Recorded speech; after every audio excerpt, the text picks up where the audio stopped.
All right, we're Yeah. open for business. You'll need to click on the bottom left-hand corner and see where it says participants. You need to click on that to see if they're going to raise their hands. Yeah, okay. I'm sorry, are we ready? Are we ready, Susan? Yeah. Oh, okay. This is Community Board 2 Manhattan, the January meeting of the Landmarks Committee. That for a second. 24. Have an unusual layout tonight. The first application is quite extensive, so it will.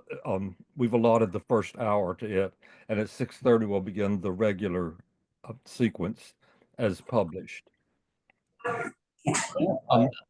Before we have the presentation, could all the people online and in the room who wish to speak on the Minetta Garage application, please raise your hands. And Eugene, if you could just do a poll of him, that's 3 here. Okay. All right, the three people, the three humans in the room are here to speak. No. Eugene, are you seeing And online? there's one additional online. Okay, good. Okay. Thank you. The first application is 12 Minetta Lane, 122 West 3rd Street. To repurpose the existing 4-story garage as a residential building with ground level rental, construct a recessed 2-story rooftop addition, insert interior courtyards for residential use, restore both of the building's West 3rd Street and Minetta Lane facades, install storefront infill within the existing garage door openings, and construct new window and entry openings at the Minetta Lane facade. Okay, thank you. You can elevate and we'll begin. Can you sign this? Thanks, Brian. Yes, if you're here for 12 Minetta Lane, if you could raise your hand, please. I'll elevate you. Thank you.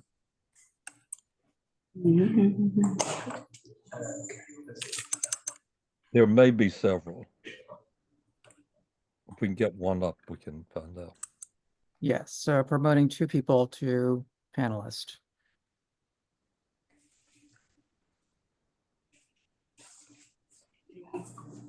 So just testing sound for now. You guys can hear me okay? Yes, thank you. Yes. Thanks. Excuse me. We're waiting on 2 others, by the way. Patrick and Cass should be joining as well. Waiting for them to be elevated, or they're not on? To be elevated, yeah. What's the name of the other person? I have Patrick. Patrick Milner and Cass is there.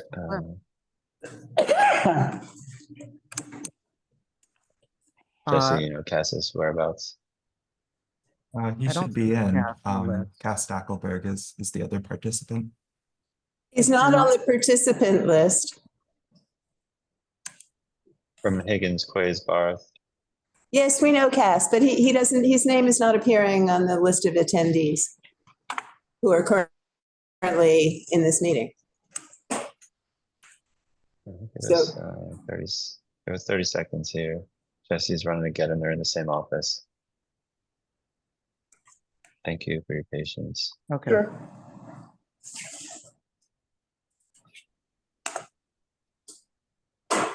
While we're waiting for Cass, I can introduce myself at least. Cass is from Higgins Quays Barth. He'll be kicking us off. Patrick Milner is the property owner. I'm Christopher Courtney with Morris Ashmead Architects. So at least that's a good intro on the 3 folks that will be speaking for this project. I didn't prepare any jokes to fill on more time.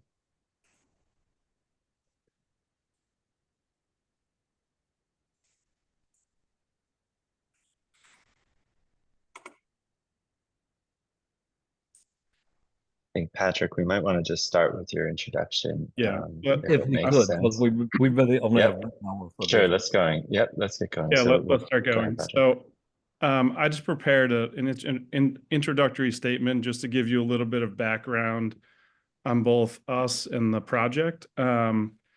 We are a family-owned and operated parking and real estate company that started in the 1920s. 40 years ago, the Chapman family purchased the Minetta Garage, which has since been self-operated.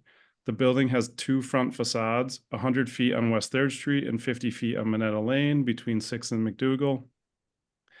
As we've all seen, the neighborhood has evolved over the years.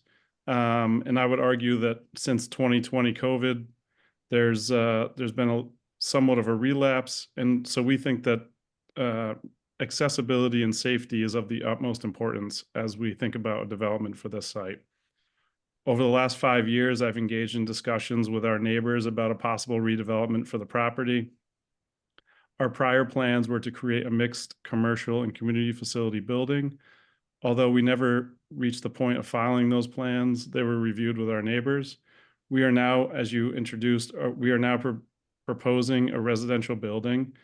The building plan includes 21 residential units, including 2 townhouses, ground floor retail on West 3rd Street to complement the residential use, and a parking in the cellar with an entrance from West 3rd Street. The proposed building includes a 2-story addition on West 3rd Street and a 1-story addition on Minetta Lane, both set back 20 feet. I've had many discussions with people from the community, some of which parked with us, and the primary concern has always been, how do we keep Minetta Lane as quiet and as safe as possible? In my discussions a little over a month ago, I showed our plan, which was to provide for a main double-wide entrance from Minetta Lane with no entrance from West 3rd Street. The feedback was negative because it would mean all the traffic for the building would come from Minetta Lane. After further internal discussions, we decided to reduce the Minetta Lane ingress-egress to a single doorway, which is legally required. We also forfeited some of our West 3rd Street retail space to create a main lobby and formal entry to the building from West 3rd Street, which we will show you in a few minutes. This will eliminate traffic on Minetta Lane as far as moving in and out of the building, trash removal, deliveries, and access for emergency vehicles, which will all occur from the West 3rd Street side of the building. Residents for the apartments will have access from either the north or the south fronting facades. This change came with, we made numerous concessions to make these changes. As far as safety, we currently do not have visibility from inside the property to the Minetta Lane side of the building, as the historic openings have been filled in. Over the years, I've worked with our neighbors to get rid of graffiti, trash, homeless encampments, and drug use happening on the Minetta Lane side of the property. Our plan and design is to not only retain the historic and industrial feel for the property, but to provide Minetta Lane with the proper lighting, visibility, and building staff to ensure cleanliness, safety, and security for the block. Although this is our first formal community presentation, this project has been many years in the making, so we hope that you find our design and proposal to be thoughtful and consistent with the neighborhood. I'm now going to turn it over to Cass. We're excited to show you our proposal. Thanks, Patrick, and sorry I was late in joining. I'm going to go ahead and share our presentation. Just a moment. And Cass, you're aware of our time constraint on that. Yeah, we're going to talk as fast as we can, but I think the context is important for the project, and you know, it's sort of 2 projects because they're 2 street elevations. So we'll move as quickly as we can through the proposal. So I'm Cass Stackelberg of Higgins, Quays, Barth and Partners. Perhaps Christopher Courtney, sorry, Morris Adjemi Architects. Maybe you've already introduced yourself while I was getting online, but I'll begin the presentation and then Christopher will take you through the proposal. Patrick's already outlined the scope of work, so I'll jump in and just describe the site, which is 122 West 3rd Street and 12 Minetta Lane, seen here on the historic district map, the South Village Historic District map, in the northwest corner of the district. And then this aerial view. The building is a through block lot with 100 feet of frontage on 3rd Street and 50 feet of frontage on Minetta Lane. This is a district map showing the South Village District with a context of the adjacent historic districts. And I think what's interesting about the South Village District is that while Greenwich Village and Charlton King Van Dam, Sullivan, Thompson Historic District have some consistencies, particularly the sort of row house nature of some of those districts. The South Village is very much of a district made up of variations in different building types, and it's something that is chronicled in the designation report. The designation report from 2013 notes that the district has a dense layering of history and architectural development, and I think it's significant that it notes that the stylistic and commercial alterations from the 20th century are also a defining characteristic of the neighborhood. And I think as we begin to look at the buildings within the district, there is a range of building types, but also a history of change and adaptation that's seen quite clearly in the streetscape of the district. So turning back to the buildings that make up the project, obviously on the left side is the 3rd Street elevation of the building as it appears, the ground floor being painted, the openings across the ground floor for vehicular access, which has changed significantly over time. And then the Minetta Lane elevation, a different really expression. The building, the frontage on 3rd Street was constructed as a stable in the late 1880s. And then the building was converted to a garage in the 1920s. The Minetta Lane portion was built in 1900 and combined to the 3rd Street side of the building. And the proposal that we're sharing with you this evening really has sort of 2 component parts. So on the 3rd Street side, there is extensive repair and restoration across the front facade of the building, integration, reestablishing multi-light windows, commercial uses across the base, these sort of large-scale openings consistent with the vehicular entries across the ground floor, and then a setback 2-story addition on the 3rd Street side. And on Minetta Lane, a setback 1-story addition, along with the introduction of new openings on the outsides of the elevation to provide legal light and air for the apartment units on the interior, reestablishing the 2 large openings at the ground floor of the elevation on Minetta Lane, and then introducing 1 small entryway at the center to provide egress to the building. As I mentioned, both the facade work on both sides of the building will include quite a bit of repair and restoration work.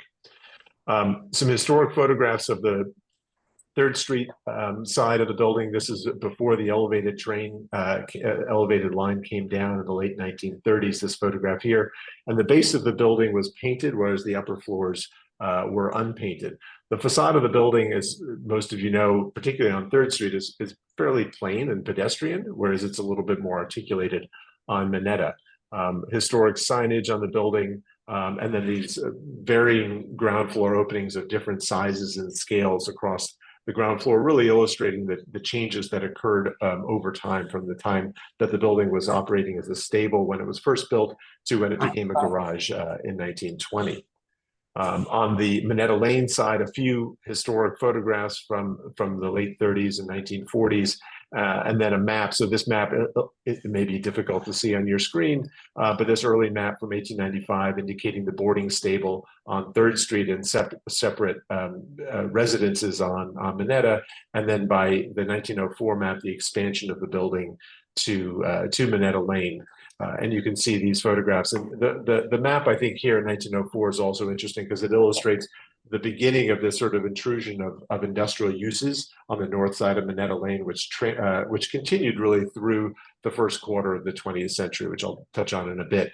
But you can see the historic photographs illustrate the changes, particularly at the ground floor with the infilling of some of the openings, the creation of this new opening consistent with the addition of the elevator, and then the treatment of the windows on the floors above. As you all may know, the 6th Avenue elevated ran right down 3rd Street. It came down 6th Avenue, turned on 3rd Street, and then went down West Broadway. And that had an effect for sure on the character of the historic district. So unlike to the west of 6th Avenue, where you had sort of the density of row house buildings and the consistency of blocks, the South Village district evolved differently. So it had early residences, but it became a bit more industrial in character, in part because of the presence of the elevated. So this map is just with the overlay of the elevated, but also some of the stables, garages, and warehouse buildings that were constructed following the construction of the elevated on 3rd Street. So you see these scattered throughout the historic district, which is outlined in dash lines, and then our project site here in red.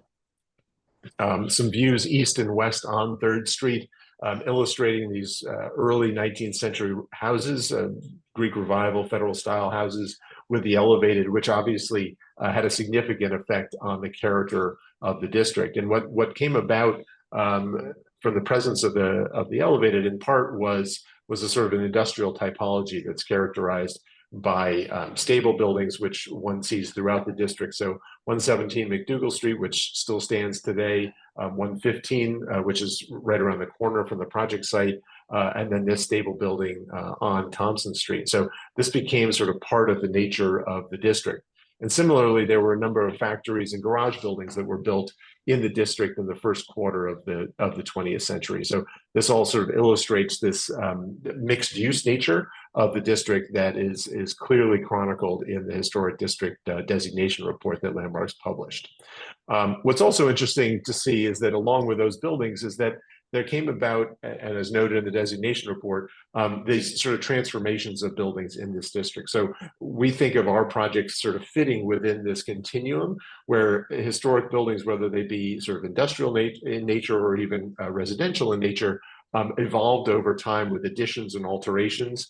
And the designation report talks about this wave of renovations. This is a quote, wave of renovations and rehabilitations. And so looking at a few of those, this building, as I mentioned, around the corner on McDougal, this was built as a 3-story stable building in the 1860s. A mansard was added perhaps 10 years later, and then the building was adapted later for residential use. So this building sort of grew in volume over time. Similarly, to 11 Thompson Street, built as a 4-story stable building. This was redone and expanded in the 1970s and grew 2 stories as part of this evolution from industrial use to residential use. And then similarly on just down the street from the project site on Minetta Lane, 18 Minetta Lane, this tin can factory, which was constructed as a 2-story building in the about 1920, in the 1980s was converted to a different use, to a theater use, and grew an additional story. So this district has this history of renovations, rehabilitations, and expansions, particularly of industrial buildings, but not only industrial buildings, but residential buildings as well. So this collection of row houses on Bleecker Street from the 1860s, in the 1920s, it sort of was a trend at the time, adding studio windows across the top floor. So this group of buildings all gained 1 story as well. So those images are really intended to illustrate how the South Village has this sort of particular history of, as the designation report notes, this history of renovations and rehabilitations and expansions to accommodate particularly residential uses. We wanted to include a few reference images. Obviously, a number of garage buildings, particularly in Greenwich Village, have been converted or in the process of being converted to residential use. This is a project that you reviewed back in 2022. I don't think this was a project that you were too supportive of. It had a 1-story addition and a rehabilitation of a garage on West 11th Street. That I think you objected to the degree of visibility of that addition. This project over on Greenwich and Perry Street was actually a project that the board was very supportive of. Was involved a sort of a tiered addition, visible, of course, as you can see in this series of slides.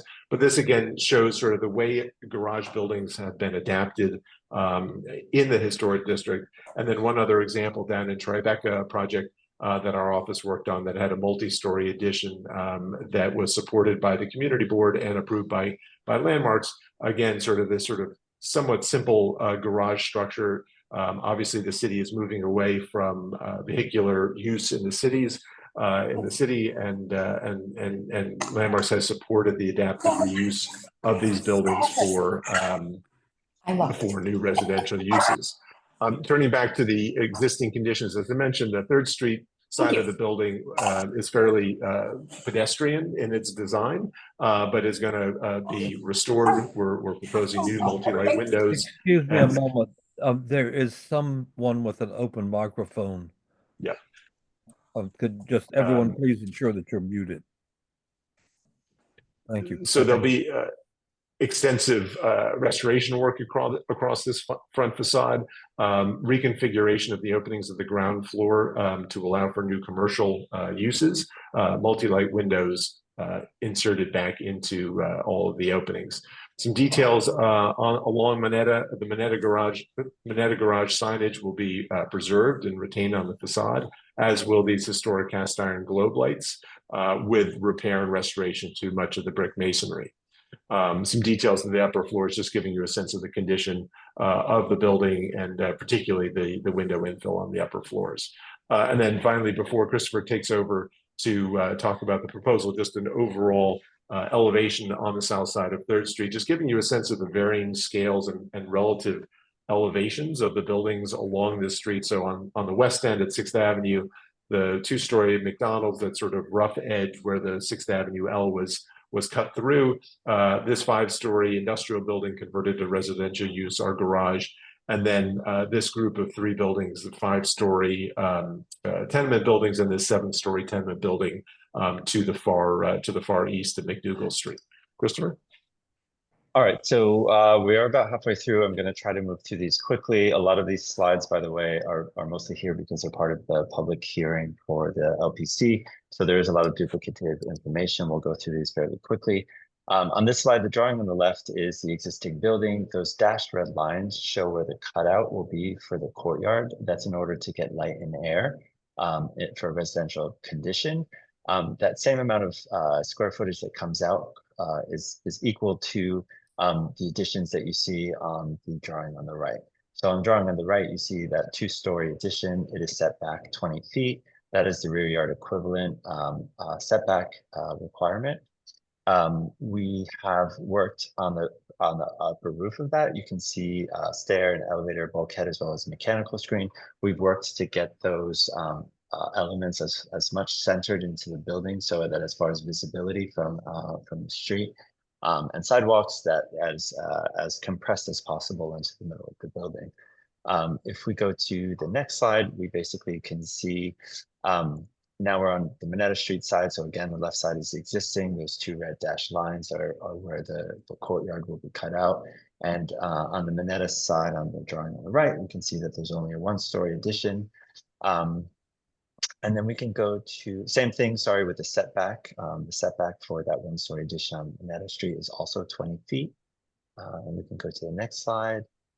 And on this sheet, we're really looking at the materiality of the addition. So with those earlier photographs of the studio lofts that Cass ran through, we're looking at the addition as sort of an image of that. So the gray 1-story volumes that you see on both of these faces of this different streets is a 1-story expression. It's just a 1-story architectural expression. Everything underneath that is brick, basically. So on the drawing on the right, you're seeing into the courtyard. So you're seeing that red hatching. That's all red brick that will complement the existing red brick that's on the main facade of West 3rd Street. The finishes on Minetta Lane will continue to be the same sort of gray coating that are there now. So this is really just to look at materiality and to understand that there's basically a 1-story standing seam architectural vocabulary for each of the additions on each of the streets. If we go to the next slide, we're mostly focused here on the existing conditions on the left versus the proposed design on the right. This is obviously a 2D elevation, so that addition, we have to remember, is set back 20 feet. There'll be plenty of drawings to look at this in more perspectival view, but this is really just to understand the openings and the changes that are happening, most of which Cass already talked about. So in the new building, the openings for all of those windows on floors 2, 3, and 4 will be 6/6 lights. And the openings at the ground floor on the existing building are large scale openings. They're of comparative size. The new storefronts will be more of a contemporary storefront infill as opposed to traditional, just to sort of match that infill the vehicular opening that was there previously. On the next slide, we see similarly the new building in reference to the neighboring buildings and the change of scale that's happening throughout that block. And on the next slide, we can kind of get into some of the materials and what we're looking at. So starting from the bottom, moving up, the existing building will keep the existing brick that will all be cleaned and pointed as need be. Cass has already pointed out those sconces on the ground floor will be refurbished and replaced. All of the infill on the base of the building, so the windows, the storefront, the canopy, those will all be a dark bronze color. That's the same as there's a guardrail at the top of the existing brick building that essentially is a planter. And then stepping back that 20 feet to the addition, the first story of that will be brick, and that wraps around, as I mentioned previously, into the courtyard. And that top floor, as well as all the mechanical spaces, will be the standing seam material. If we go to the next slide, where these are a lot of the sheets that are just getting into more detail again for the OPC public hearing. So this is just getting more in detail with what's happening at the storefront and looking at the materials. So aluminum storefronts, signage bands on mechanical grills for those 3 retail openings on the right side. Moving left from there, we can see the residential opening, and then all the way on the left of the top drawing is a parking entry. We can go to the next slide. This is even more detail of those same openings, and just looking at the top 3 drawings on the right, different configurations for doors for those storefronts, just to have some flexibility for retail tenants to come in and put doors as need be for their conditions. We can go to the next slide. These are some more details on the bottom. Again, another detail shot, just getting into more details about those window openings on the Minetta Street facade. And slide. Back to Cass. So so existing conditions on Minetta, I think it's clear from these photos that the brick facade across Minetta has been parged and painted and is in need of attention. That will be part of the project. As I said, this is it's a simple elevation, a bit more articulated than what one sees on 3rd Street. This corbelled cornice, this large bulkhead, sort of consistent with what I described before about the sort of evolution of these buildings in the district. This elevator was actually added after the building's construction, just sitting right on top of the parapet. But you can also begin to see in these photos the historic lintels where the original carriage openings were for the stable, which were then infilled. And then when the vehicular access for a car garage was created in the first quarter of the 20th century, this opening was cut to service the elevator. So as part of the scope, in addition to the repair and restoration scope, we're proposing a new line of windows here, and then an entryway between these 2 larger openings here. Some details of the conditions of the masonry, cracking and spalling. And as I mentioned, all of this is going to be treated as part of the overall building rehabilitation.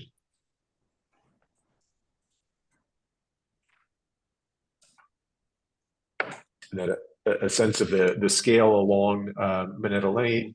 I mentioned this stable building. Just about if you just so we don't get too far behind, and if you go back to the previous slide. Oops. I'm sorry, the one before that.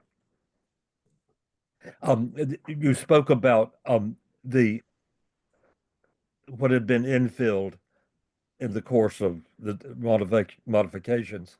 Are you going within those infills to open them, or are you actually cutting new windows into the facade? So the last chapter of our presentation is well, the second to last chapter is this elevation. So we're about to describe this, but okay. Yeah, we'll get there. Let's fast forward to that, Christopher, so you can get to this comparative elevation. I think Shanal, this will answer your question. Yeah, exactly. So that drawing on the left is the existing condition now. So that's what exists now. You can see on the ground floor level, there's those two lintel bars, right? And so we're keeping those and refurbishing them. And then within them, we're opening up what used to be existing openings. So all the dashed lines on the left side are what's sort of being opened up for new. So that covers the ground floor, right? On the ground floor, we have the lintels, the openings directly below them, and then we are adding a central door in the middle, and that's for egress. And then floors 2, 3, and 4, you can see again with the dashed lines on the drawing on the left, that's where new windows will be open. So those openings will be new. The existing openings will remain, but new windows will be infilled in the existing opening. And that's mostly to make this a feasible residential condition with enough, bedrooms and windows, bedrooms and living rooms for light and air. If we go to the next slide, then we kind of see the new proposal, with the cleaned up facade and the new openings and the new ground floor condition. We see that in relationship to the rest of the scale of the street. And again, on this facade, we're only doing, there's only a 1-story addition being proposed. If we go to the next slide, we can kind of get through some of the materials. So the brick will remain. There's an existing coating that will be sort of cleaned up and recoated as need be. So there still will be a texture of brick reading through. It'll just be coated with this gray color that sort of exists today. So also in this image, you can see those new openings down on the ground floor. Those are each townhouses. So on the ground floor, there's a townhouse on the left. There's the corridor for the egress, and then there's a townhouse on the right. And then there's the residential apartments above that as well. What else? The infill of all of these windows will be the same gray that's at the windows, doors, guardrails will all be that same gray that's on the courtyard side. And then the addition at the top will be the gray standing seam material. We can go to the next slide. In the last slide and this slide, you can see 2 existing street trees. Those exist and those will continue to exist. Those will remain. You can also kind of see that the building has a little bit of a flatness to it. That's the existing condition. That's how it is. Above the windows is an existing rowlock of bricks. So we chose to paint that rowlock a darker color. So that's what you're seeing above the window openings. And we just did that to give it a little architectural expression, some movement to kind of help with the creative visual of depth. But this is basically what you would see from the street. And as you can see in this view, you don't see, as close as you are to the building, you don't actually see the addition from this point of view. That volume on the top left is an existing elevator bulkhead, and that's to remain. And then if we go to the next slide. On the next slide, again, these are starting to get into some more details specifically for LBC Public Hearing, but specifically on the right side, that's the existing building. And that's just the character of the opening that was there, that was for the stable doors. We're using the language of those stable doors specifically. And by the way, you can also see that was the existing opening. So we're refurbishing that opening. But we're using that language of the bulkhead below and the windows above as part of the new, as inspiration for the new openings. So if we go to the next sheet, again, we're getting into more details about some of the windows and doors and infills. And so you can see that same language is used for the 2 larger openings on either side, as well as the egress door in the center of the building. On the bottom right, you can see an enlarged photograph of that lintel. So that'll be refurbished and cleaned up. And then just more details here. If we go to the next slide, we have more details of the existing openings, the new openings that are being created, and then the new windows that are being installed. And so those will be a 6/6 light condition as well. And then if we go to the next slide, we'll go into the courtyard a little bit. So you see the condition of the brick masonry and the non-visible courtyards, and this is a key plan here on the upper right, just indicating the side elevations of the Minetta Lane side, and then photos 1 and 4 looking at the back of the 3rd Street side. So these elevations are proposed to be demolished. They are stucco-clad, unarticulated brick elevations without really any architectural distinction.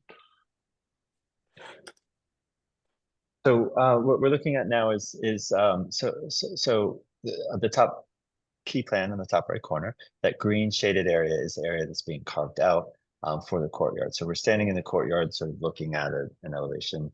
The gray space in the middle is a bridge that would connect the front of the back of the building. But this is the architectural expression back here. So you can see that there's 4 stories of brick with that single story expression, sort of mimicking the artist lofts.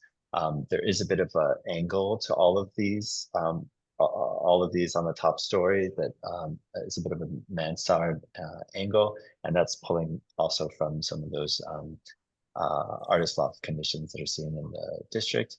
If we go to the next slide, now we're basically flipped around 180 degrees, and we're looking at the Minetta Street side of the courtyard. So same idea here, but in this case, we've got a 3-story expression of brick and a 1-story expression of that standing seam. If we go to the next slide, we'll get a little more realistic view of what it's like to be in that courtyard. Only the residents would be in here, but and then what we're looking at directly in front of us is the glass bridge that connects the front and the back of the building. This is a bit of a corridor as well. There's only one core in the building. There's only one elevator and stair core, and that's all on the West 3rd Street edifice. So to get into the upper floors as a resident for the Minetta Street side, you would need a corridor. So this is that corridor that's created. This is slightly visible from 6th Avenue, so we've made it as clear and open as possible. So light kind of comes through that, and we can see that a little bit more as we move forward. The next slide is a section comparison, so we can see where that courtyard is cut out. So the right side of this is West 3rd, the left side of this is Minetta. The scale of each of those is sort of comparable with the scale of the buildings that are on those streets. And then if we go to the next slide, this is the final chapter, the home run here. Got about 10 more slides. We're basically we've done some visibility studies. There was a mock-up built up on the top of this building so that we can really understand where and how this is going to look. So we're basically going to do a little run around the neighborhood and look at all of these very quickly. So we're starting in the front of the building. This is a bit of a splayed view, but this is the only way to see the whole building in whole. Obviously, West 3rd is pretty narrow, so this is how we see it. So on the left side of the drawing, you can actually see that mock-up. It was built with scaffolding and some yellow screen. So we see what that looks like. And so on the right side of each of these series, we've basically taken that line and we've replicated with rendering what we're seeing. So what are we seeing in this image? We're seeing a little sliver of gray at the top. So there's a 2-story addition, but we're only seeing a little sliver. We're not even seeing the windows of that 2nd floor addition. Let's go to the next slide. And when we do that, we'll be out on 6th Avenue. So from 6th Avenue, we can see, and mostly for the rest of these, I would say just focus on the drawing on the right, because that's the actual image that's got the rendering. You can see a little bit of gray sticking up. That's the gray of just the 1 story of the 2-story addition here. If we go to the next slide, we're stepping back on 6th Avenue. So as we step back further, we see a little bit more of the building. That slice of view is getting even smaller and smaller in width, and it's being framed by these 2 sort of heavy buildings. There's obviously, this was also taken with no leaves on the tree. So 3 seasons out of the year, that pretty healthy tree there will do a good job of covering a lot of this anyway. And then we're just going to kind of keep moving down 6th Avenue. This is sort of looking almost like directionally left. If you look at the key plan on the top right, you can see how we're looking sort of at the side of the building. And so in this view, we're sort of seeing the courtyard face of Minetta. Again, a lot of trees there. Next view, we're looking straight on. And so what we would see is the bridge that connects the 2. So you can see a teeny little sliver of gray of 1 story of that bridge poking in between. If we go to the next slide, we're sort of just moving a little further south, and now we're seeing the courtyard side of the addition on West 3rd.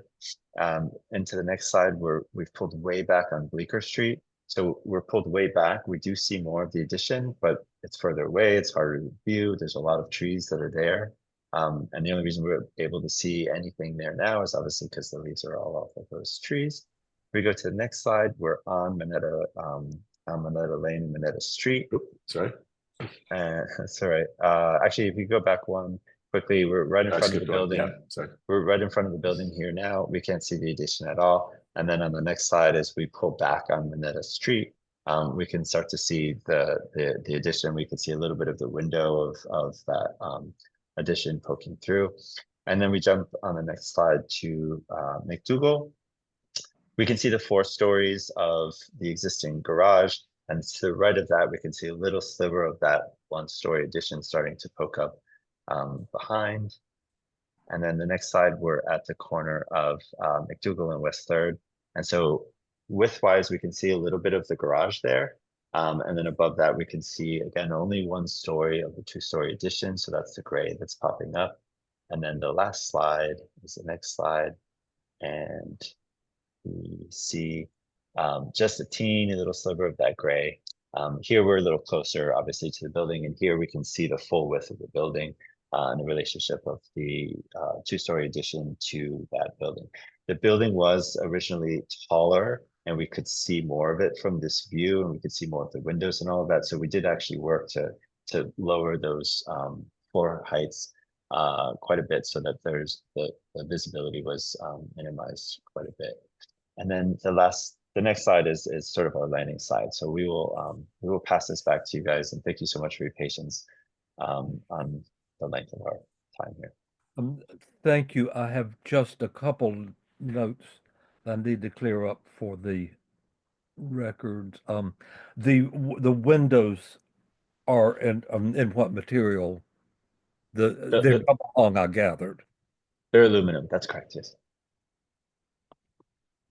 Divided light aluminum? Divided light. And the finish on the, you said something about the finish on the West 3rd Street side. Is it simply cleaning the brick? That's correct. Just cleaning the bricks. Yes. So, and then the other is a similar to the stucco color that's there now, I assume. Yeah. It's a coating, not a stucco, but yes. Mm-hmm. Okay, that's fine. Thank you. Let's see about the time. Okay. If we could have questions from the committee. Okay, just to clarify for everybody who's here on Zoom and our guests in the room, the committee will ask questions and then we'll come to the public. Okay, thank you. All right, you guys, anybody in the room have any questions for the applicant? Yeah, I can start us off. Well, I think you solved a lot of problems really very well, I must say. I particularly like the Minetta Lane facade. I think that's quite nice. My comments or criticisms would be the storefront on West 3rd. It's almost like you went through so much effort to bring back that nice divided lights and all that, and then you just went completely gap or something. I don't know. There's no character at all. And it would be much better if it had a bulkhead and it had more of the flavor of the rest of the building. Also including the garage door. I was looking briefly at your examples and they had so much character. And I don't know, it's just an aluminum kind of roll down gate or something. So I think the ground floor would really benefit from adding some more historic qualities to it. And let me just see if I had anything else here. Oh, and my other comment would be and I know it's not before us, but it's astounding to me that in this courtyard where you're going to have 20 feet, that's the new setback regulation, I guess, right? Backyard, 20 feet, and then you have floor to ceiling windows. I mean, you are going to be so intimate with your neighbors, or are you just going to have great window dressing? And so, I don't know, that just seems kind of idiotic to me, but that's my opinion. So that's, Okay, thanks, Anita.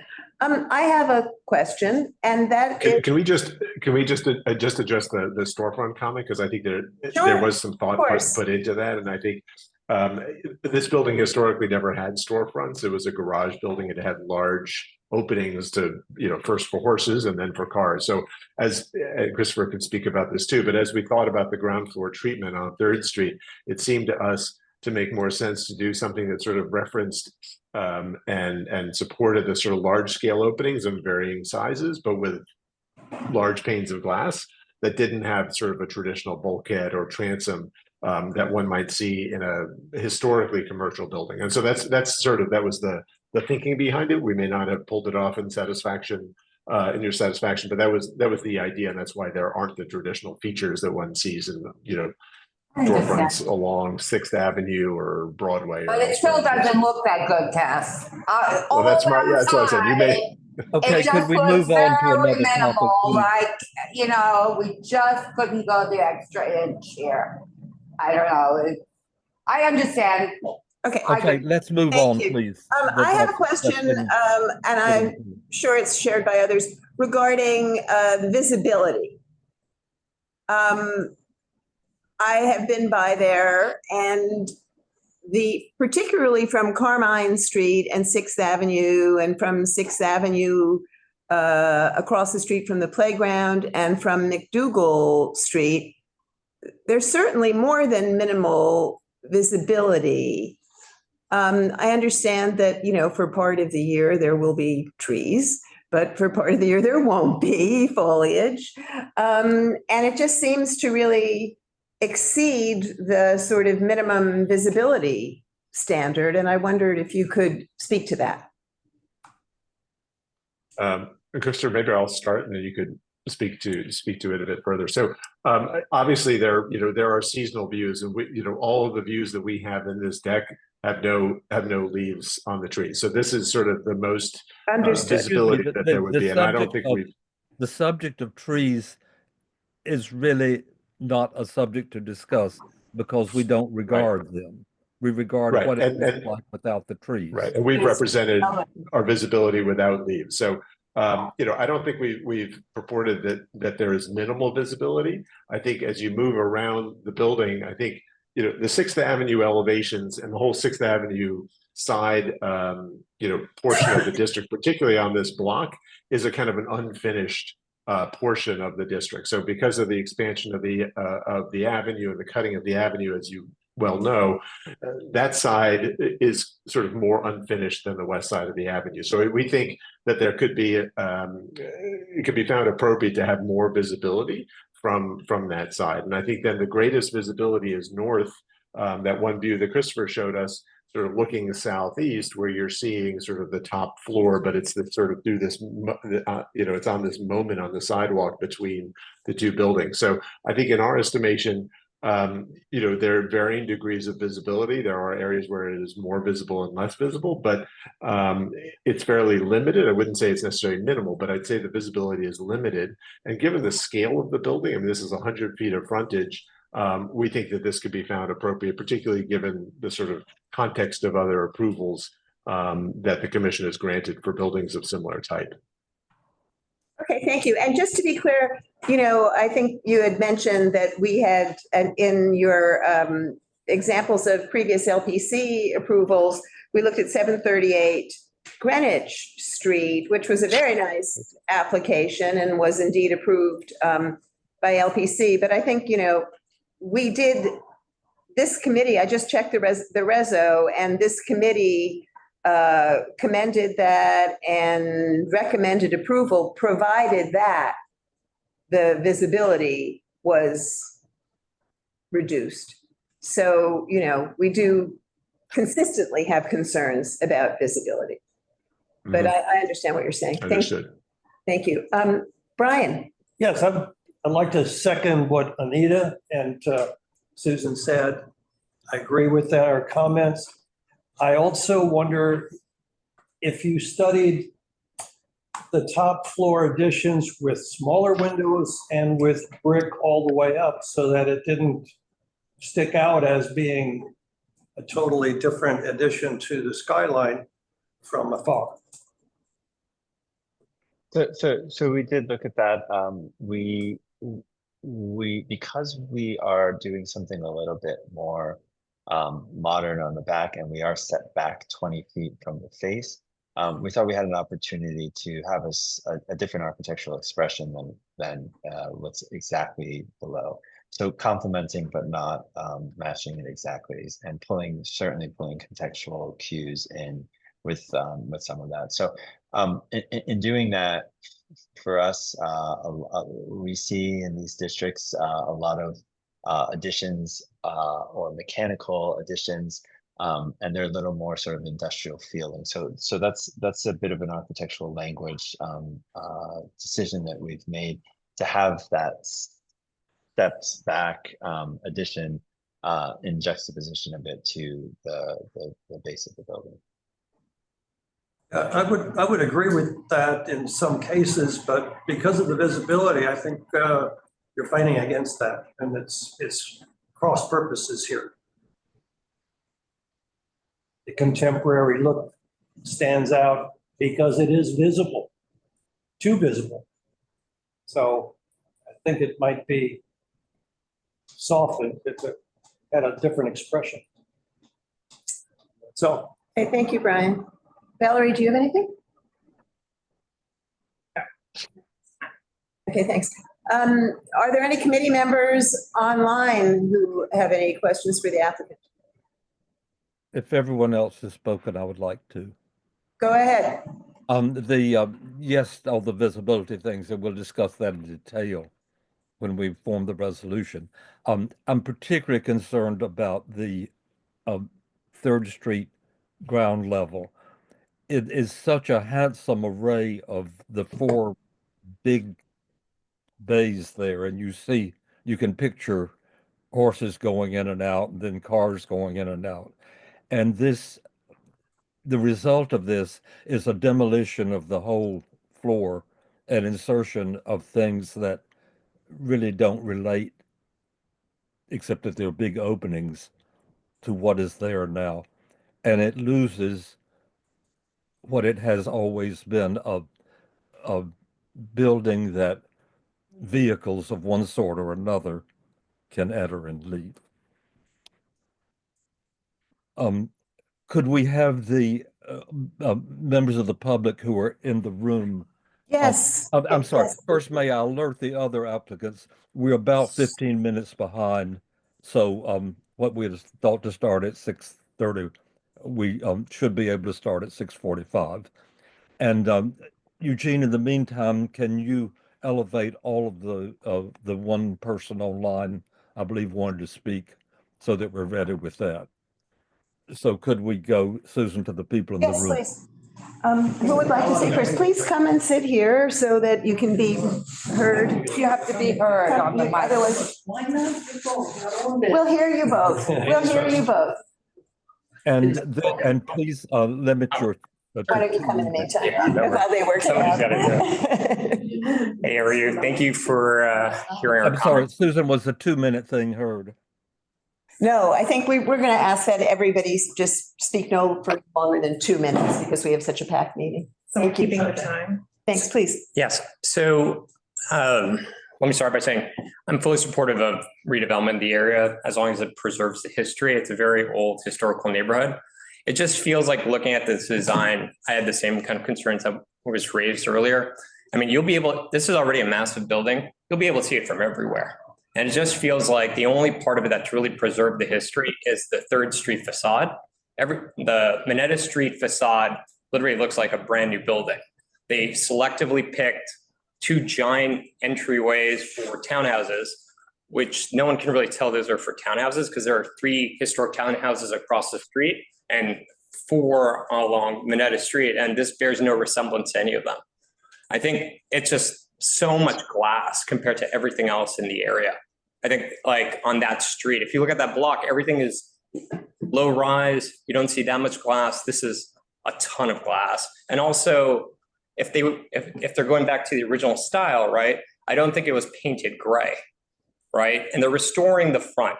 It just feels like 2 separate buildings versus one kind of like cohesive building or 2 buildings of the same era. This literally feels like this was built, could be built 20 years ago.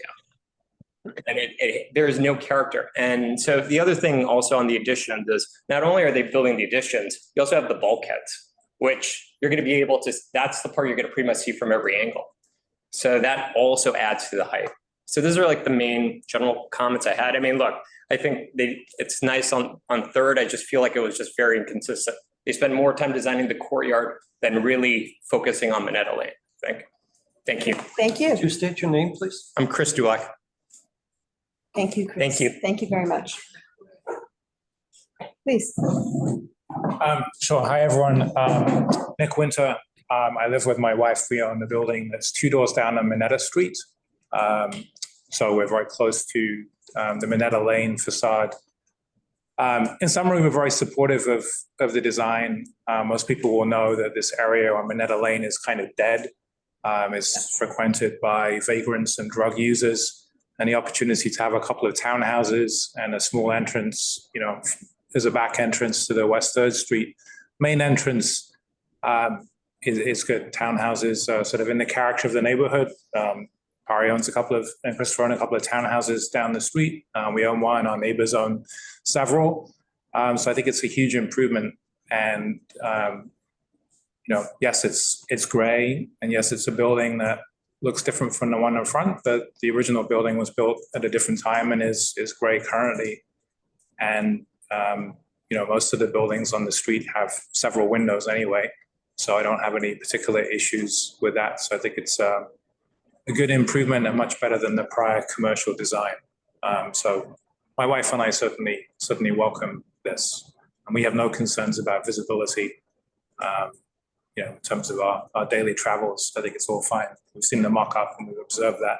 So thank you. Most of the facades are painted also in Minetta Lane, are they not? Like the across the street? What are they? Brick? So one's brick, one is painted green, but the large building on the corner is all brick. The co-op building is brick. Our building is brick. 19 Minetta Street is painted blue. That was very prominent in painted. That's blue. photos. That's the one I'm thinking Yeah. of all colors. Yeah. Okay.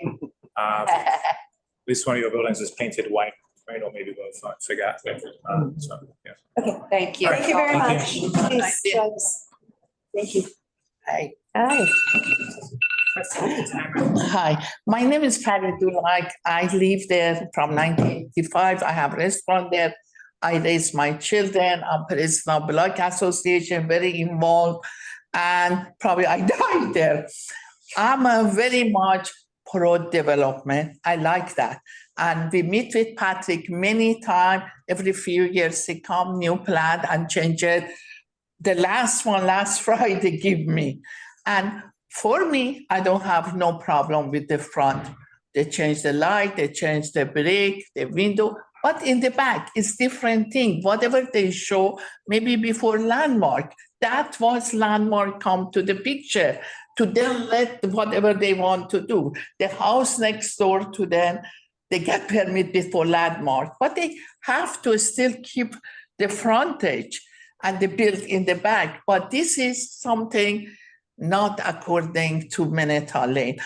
I like the be there. They have condominium. It's better for us.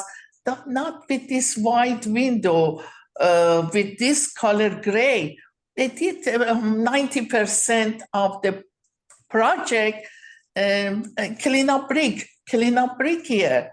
And it was very bad because it was back of garage. We, as a neighbor, we used to clean in front of it or complain to them 10 times.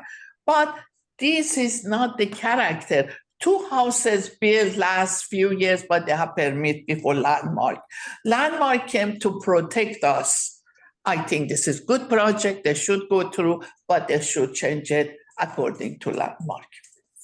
Thank you very much. Thank you. My pleasure. Thank you. All right, we can move to our online member of the public now.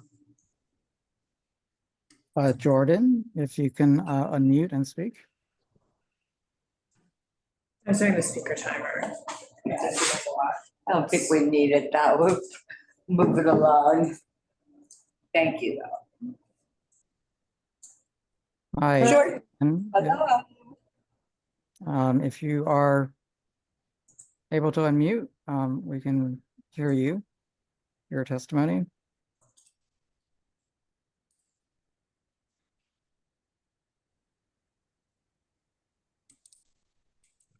Hi, can you hear me? Yes, thank you.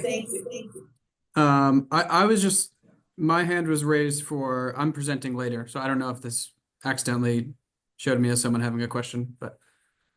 Yes. Yes, your raised hand did. Okay, thank you. Sorry, apologies. Yep. All right, if there are any members of the public who are here who would like to speak about this project, please raise your hand.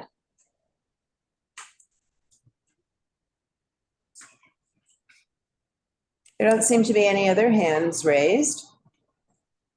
So we will thank the applicant for their extensive presentation and move on. Thanks. Thank you all. We had Thank you all. We had planned to do the resolution now, but since we're over the time, we will do that after the full meeting. So if we could prepare for the next application, the Grace Church.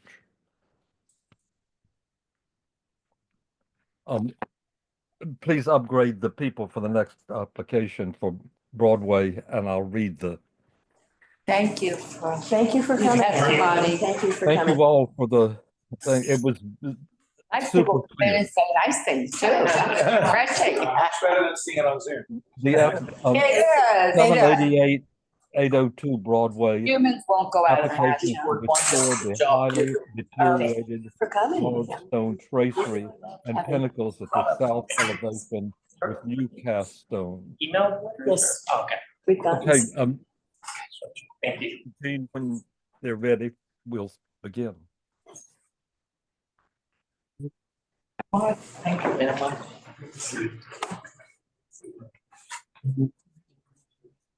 Thank you.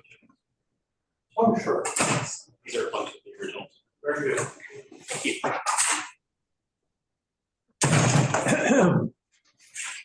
So are we starting? Who's going to be? We're waiting for the applicant to get organized online.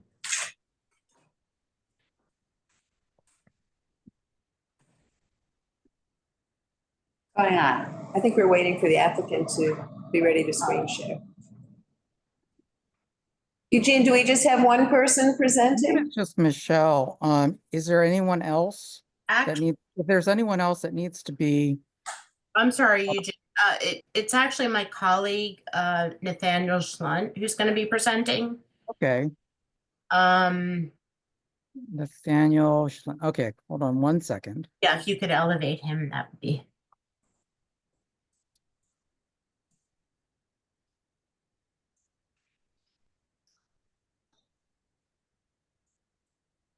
Hello, can you hear me? Yes. We can. And then Michelle, Dawn was going to join as well. And Don Warner, the rector of Grace Church. Dawn Waring. Oh, sorry, Waring. One second. Yes, I only had Michelle's name on the. Yeah, it's okay. Oh, sorry, but that's our fault. Sorry, Apologies. what is the other name again? So Donald Waring, Waring. Okay, And then we have Rihanna Murphy. Rihanna Murphy, okay. also with the church. Yeah. All right, so those two. Oh, there we go. Updated. Okay. I am going to share my screen while we figure this out, just to make sure that everything looks good. So can everyone see my screen? We're fine. Yes, we're good. Thank you. Good. All right. All right, so I'll get started. Hello. Today we're presenting the masonry restoration and leak remediation for Grace Church. It's located at 802 Broadway, and it's a historic church. I think probably everyone on this call is familiar with it. Designed by noted architect James Renwick Jr. I'm Nate Schlunt. I'm a conservation architect at Building Conservation Associates, and I'm here with Michelle Boyd, who's the Director of Preservation Services at BCA. We're also joined by Rihanna Murphy, the Director of Finance for Grace Church, and the Reverend Don Waring, the rector of the church, who's going to give a few opening comments. So I'll pass it to Don. Greetings, everybody. I'm Don Waring. I'm the rector of Grace Church. I've been here for 20 years. And in those 20 years, we have existed with lots and lots of scaffolding as we work to preserve this grand old building and open it to the public. And we're in this new phase now where we're trying to restore the South Aisle, which was badly damaged on the inside because of the leaks on the outside. And so we're excited to be working with BCA. We've raised a good amount of money and to do a lot of projects around the church. And unfortunately, we seem to be spending all of it on the South Aisle. But we're really committed to this as a neighborhood landmark and as a functioning church, and excited to be working with BCA. So we are in full support of what they're going to be proposing. Thanks, Don. So the project area, as Don mentioned, is limited to the south aisle of the church. This is the area that's highlighted in red in the image at the right. The scope of work, which is largely to address ongoing leaks, includes the replacement of stone tracery units in 4 minimally visible stained glass windows, the conservation of those stained glass windows, the installation of new protective glazing at those windows, the repair and in-kind replacement of the membrane roof, and some additional masonry repairs. The project seeks to address ongoing leaks that are persistent for many years, which are currently damaging original interior plaster finishes, as seen in the image at the left. Through a series of investigative water tests shown at the center and at the right, BCA identified the stone tracery in 4 stained glass windows as the primary source of leaks. You can see that this is on the interior of the building, the water coming in from these spray nozzles that we've had positioned at the outside of the church. The leaks are primarily the result of the deteriorated tracery units, which this is a close-up photo of that, and units at the base of the balustrade. I'll keep mentioning those throughout the presentation. But these balustrade units serve as a drip edge to redirect water away from the face of the church. This is the stained glass window below. The units themselves are made from Sing Sing marble, which is highly susceptible to cracks, spalls, disaggregation. All of these conditions you can see in both of these photos. So that's what we're seeking to correct. There are similar masonry conditions at the decorative pinnacles seen at the left, and at the flat ashlar, the field of the wall, which is pictured at the center, which has collectively led to the loss of decorative ornament throughout the church. So this project is not only to, at this point, not only to restore or to prevent water infiltration, but to also bring back some of those lost decorative elements. So to address these issues, BCA is proposing both limestone and cast stone to replace deteriorated units. The reason we're here today is because we're using substitute materials, cast stone, for some selective unit replacements, which is what's requiring the LPC hearing. At highly visible and ornamental features, such as those pinnacles, we are proposing the use of limestone, which has been used extensively throughout the church in previous restoration campaigns. But at less visible units, such as the window tracery, which is only minimally visible from the street, and at plain units at the base of the balustrade, that projecting element that I showed earlier, we're proposing the use of cast stone as a substitute material. The use of cast stone will allow us to not only fabricate the replacement units within a really compressed time frame, but will also be a lower cost than hand-carved natural stone. So we'll be able to do more of the scope if we're able to use that cast stone. Limestone has already been used extensively throughout the church for previous repairs at the balustrade. That's shown here. This is a replacement units shown with the red arrow. And at decorative elements. So at the tracery, this is the window adjacent to the 4 windows we're doing here. Limestone was used as a replacement for the original marble. So likewise, our approach proposes natural stone in areas that are visible from the street. In less visible areas, we're proposing the use of cast stone, which BCA has used successfully in previous projects to match natural stone. Shown here is the Ballantyne House at the Newark Museum of Art, where the use of cast stone replacement units up here is largely imperceptible from the original Wyoming gray sandstone, which remains. There are many precedents for the use of cast stone in ecclesiastical buildings in New York. Most recently, BCA found in March of 2024, the Landmarks Preservation Commission approved the use of cast stone in sills, lintels, and parapets at the Marble Collegiate Church. This church is nearby. It's located on West 29th Street and 5th Avenue. The graphic here shows where we're proposing the use of cast stone versus limestone replacement units. Shown in red are cast stone replacement units, which are limited to those plain units at the base of the balustrade, these kind of linear elements. And the 4 windows that are minimally visible from Broadway. That's this window, this window, this window, and window 18 is at the return of the transept. The remaining unit, or the remaining window picture here, was previously restored in the late 1990s with limestone. So our restoration using cast stone seeks to match what was already done. The green in this graphic illustrates where we intend to use limestone at decorative elements at this pinnacle, for example, so very few elements, and peppered throughout these ashlar units. So that would be a similar material to what was approved previously, limestone as a replacement for the Sing Sing marble. And then lastly, the blue are units that we removed and salvaged during the investigation. This project seeks to reinstall those elements. So that's everything shown in blue. The restoration of the 4 stained glass windows also will address the deteriorated protective glazing. The existing protective glazing, which is shown here, is highly deteriorated and one of the main causes of the water infiltration during our water test. So the new protective glazing we're designing seeks to match the adjacent window. So this is just west. So the look will be similar to what was done elsewhere throughout the church. While we believe that the cast stone will be a great match for the limestone, which is previously used throughout Grace Church, it's important to point out that the windows in question, shown red here, are largely not visible from Broadway. As shown in these graphics, the windows are hidden within a small areaway, that's right here, that is formed by the chantry, shown in white, and a wall that encloses that areaway. The wall is just visible here, Broadway is beyond. Here are photographs showing the area of work from Broadway. The location of the proposed cast stone units are highlighted in red.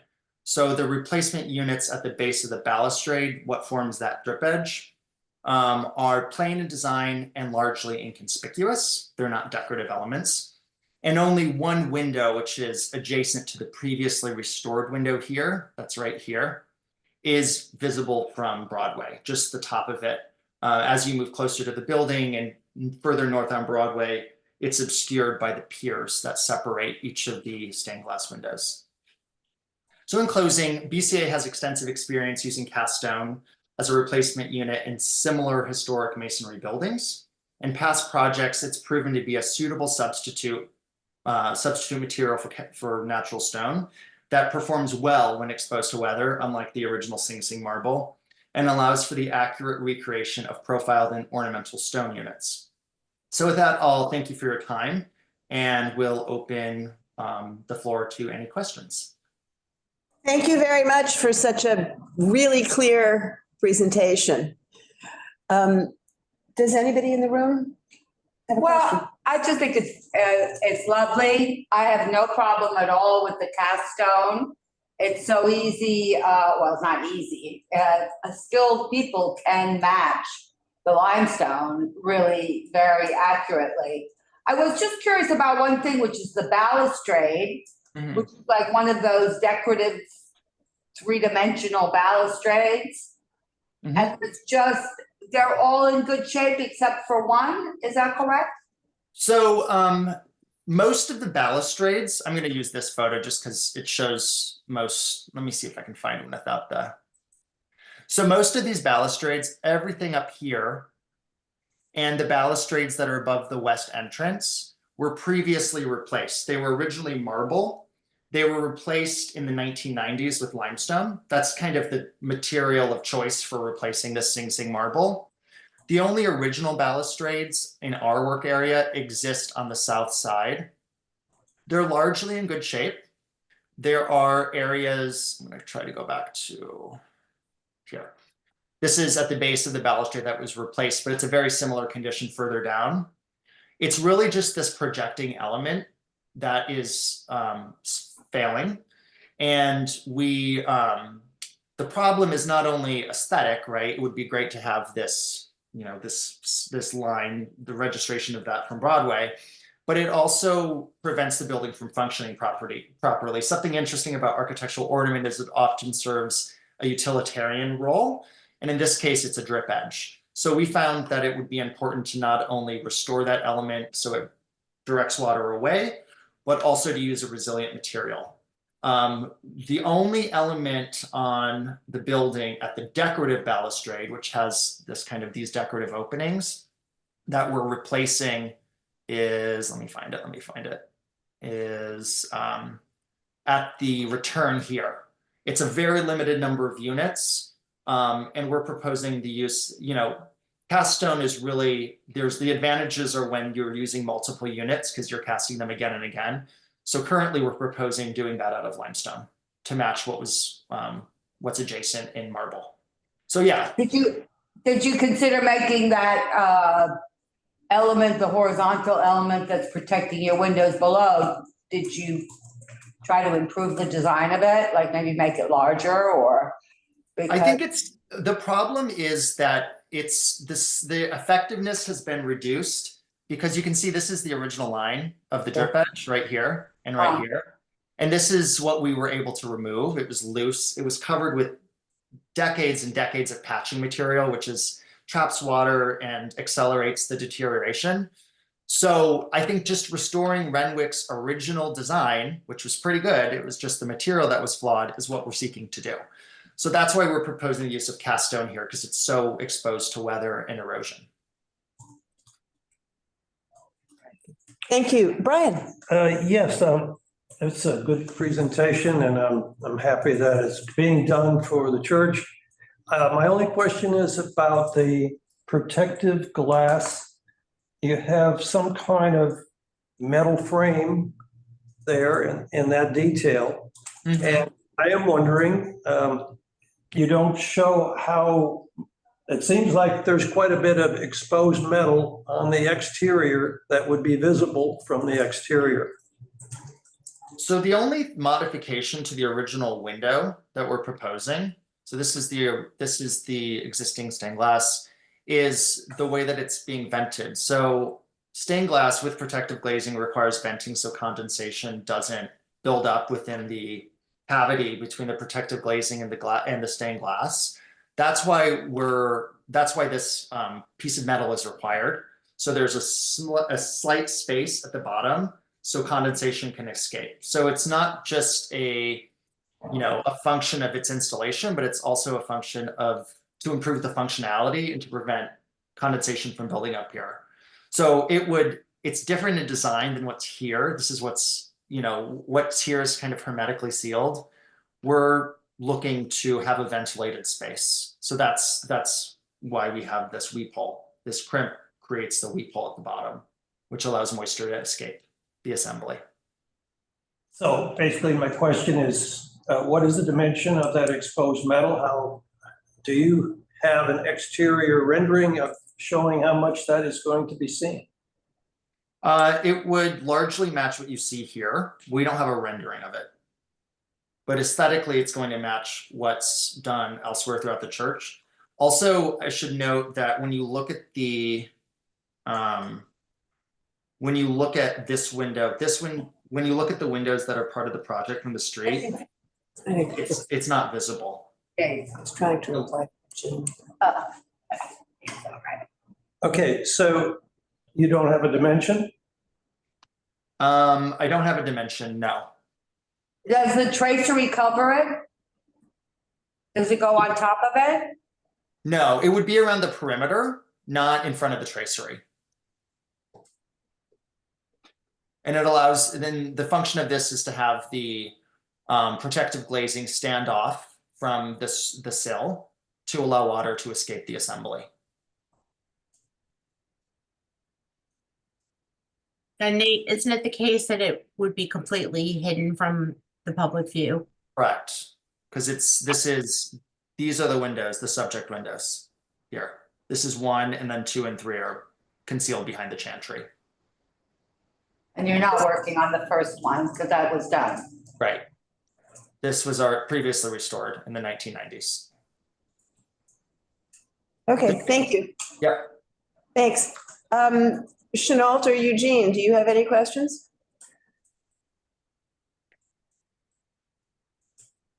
Chenault, you're muted. I'm sorry. I appreciate the presentation. I've been involved with this similar work at both the Riverside Church and at St. Thomas.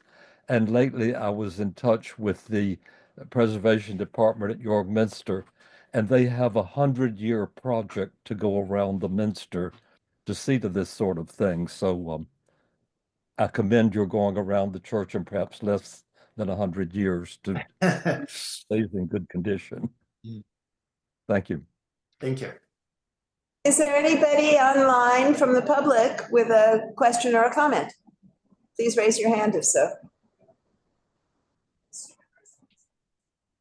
All right, well, thank you again for your lovely presentation and very clear presentation.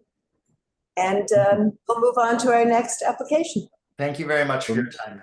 Thank you. Thank you. Could the Bethune Street person please raise the hand? And Eugene, if you would just go ahead with the elevation. 55 Bethune Street to replace windows at the 11th floor. It's from Minetta Lane left. Turned out to be 17 notes. Thank you, Father, for the position. So I thought I should just. keep it up. Right.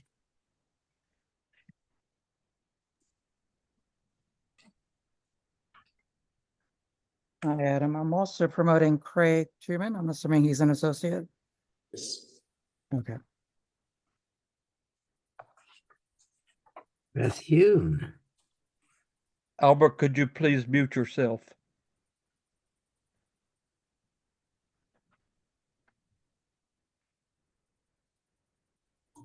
I know when you're ready for me to share the screen.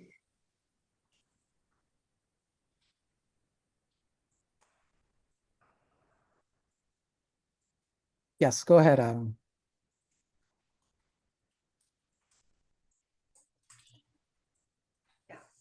Valerie, more attention. Please.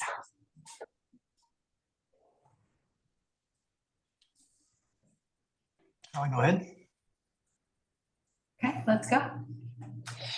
Good evening, everyone. My name is Adam Poole from CTA Architects, and I'm joined by Craig Truman, also from CTA Architects. And I believe Peter Madden of the West Beth Artist Housing is also here with us tonight. I am presenting West Beth. It's a complex of buildings you may know well, mostly constructed as offices and a factory for the Western Electric Company and later Bell Telephone Laboratories between 1860 and 1929. They were famously converted to artist studio housing by Richard Meyer in 1968 as one of the nation's first such industrial to residential conversions. The entire city block was designated an individual landmark in 2011.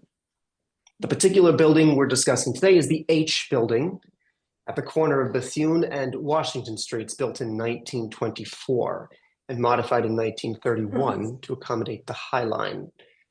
Our proposed work, requiring an LPC public hearing, is the replacement of 28 double-hung steel windows at the top floor with new steel windows. The windows are original to the building and in very poor shape. Most of them don't open and are rusted completely through in places. The new steel windows will look very similar, but we are proposing to change the operation from double hung to fixed over hopper.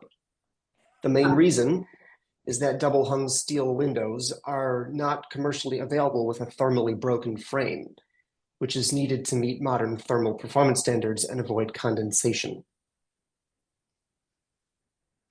In this series of historical and current photographs, you can see that the top floor windows outlined in red are designed differently from the rest of the building and are set back at the street facades in a way that makes them less visible from the street.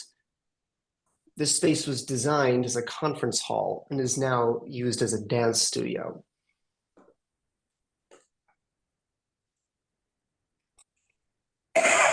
And here is an example of a similar conversion at a former loft building on West 26th Street. Except when the windows are open, the difference is minimally visible. There is precedent for LPC approval of this kind of window operation change, most notably a few months ago at the Flatiron Building.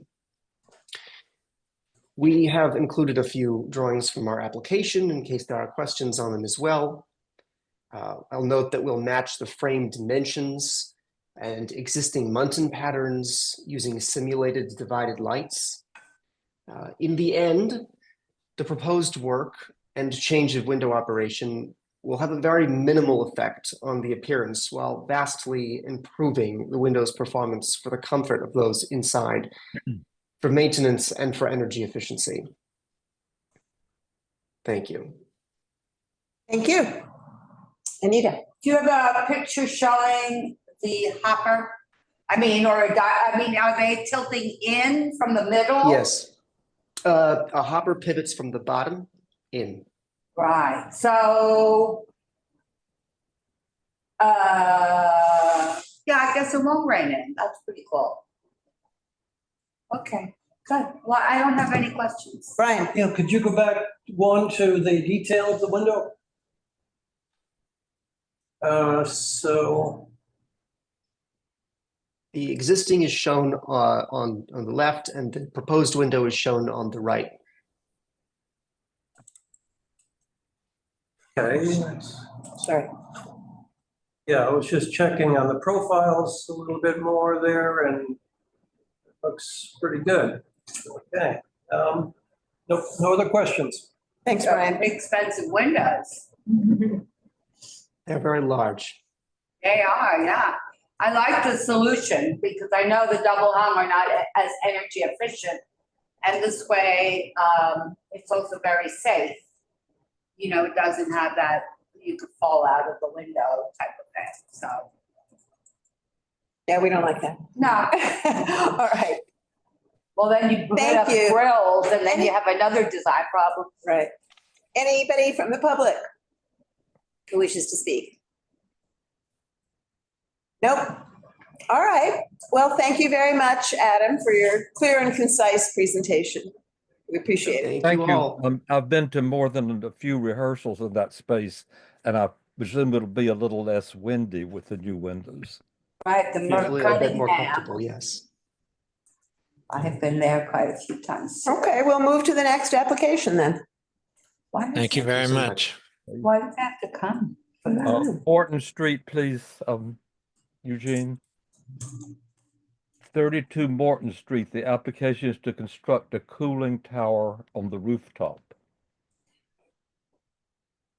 We get all the sexy work. No question. Okay, Jill Gothelf and Walter Sadovic are being promoted. Thank you.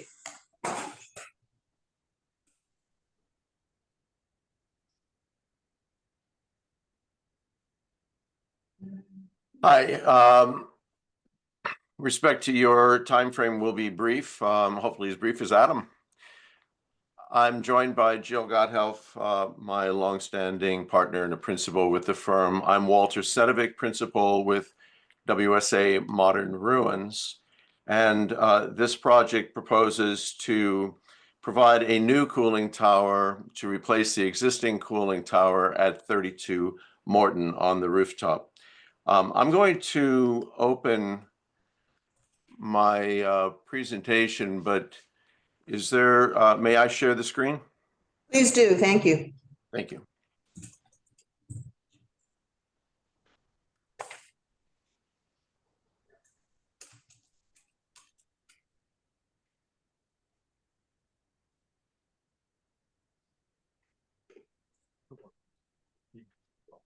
Are you able to see it? Not yet. There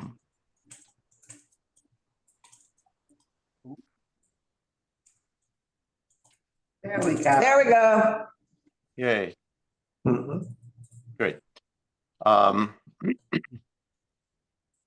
This is a rendering of 32 Morton, looking north along 7th Avenue on the right. 32 Morton was built originally in 1919 and had 3 floors added to the original 4 floors in 1927. It was the original home of Upjohn Pharmaceutical in New York City. Our proposed cooling tower is positioned adjacent to the existing water tank to the center right of the building. In the foreground, in front of the chimney, which is the boiler flue from below, you'll see in additional photographs, is the location of the current cooling tower. This is not a discretionary issue. The current cooling tower was installed when the building was converted to residential co-ops in 1981. After 45 years, it has long since passed its anticipated performance life, and it is in fact currently, and has been for about a year and a half, in a quote failure mode. It is not possible to repair the equipment any longer, and it is so perforated that it won't accept the chemical treatments that are required to manage bacteria in the water that the cooling tower uses to keep the building cool. So at this point, it's a rather crucial matter. The new equipment is enclosed. It is no longer open to the atmosphere, making it far cleaner, far more environmentally friendly, and far more efficient. It's a longer lasting piece of equipment as well, produced by Baltimore Air Coil, BAC, which is the preeminent provider of cooling towers in the US and beyond. And certainly these are found all over New York City. It's sized appropriately and optimally for the same use pattern, which hasn't changed since the building was converted. Same loading conditions as existed in 1981. The only difference is we have the dunnage selected, where we've aggregated all of the larger items into one place to benefit the view shed, as well as to benefit the efficiency of the equipment and its ties in at various points for the variety of functions that it provides. This is a roof plan of existing conditions. The circle, for reference, is the existing water tank. At the lower center is the location of the present 1981 cooling tower on the south exposure. This is our proposed location on dunnage that's shared with the dunnage of the cooling tower. Now, I should just mention briefly that there are about 16 different performance requirements coming from a variety of sources, but not the least, this dunnage is required for the equipment. It has to be lifted up off of the roof to function correctly. The fans for the equipment need to be away from any other elements that have air or other pollutants flowing through them around the building. There is a means of egress that's designated. We have positioned the dunnage so that the means of egress remains. You walk under the dunnage to get to the stair tower, which has the large skylight over it.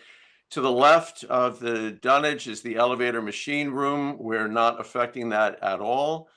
As I'd mentioned, we're coupling with the dunnage of the water tank, and that benefits us in a variety of ways because we can share the resources of both and therefore constrict the requirements for additional railings or platforms that would be necessary to access the equipment for ongoing maintenance.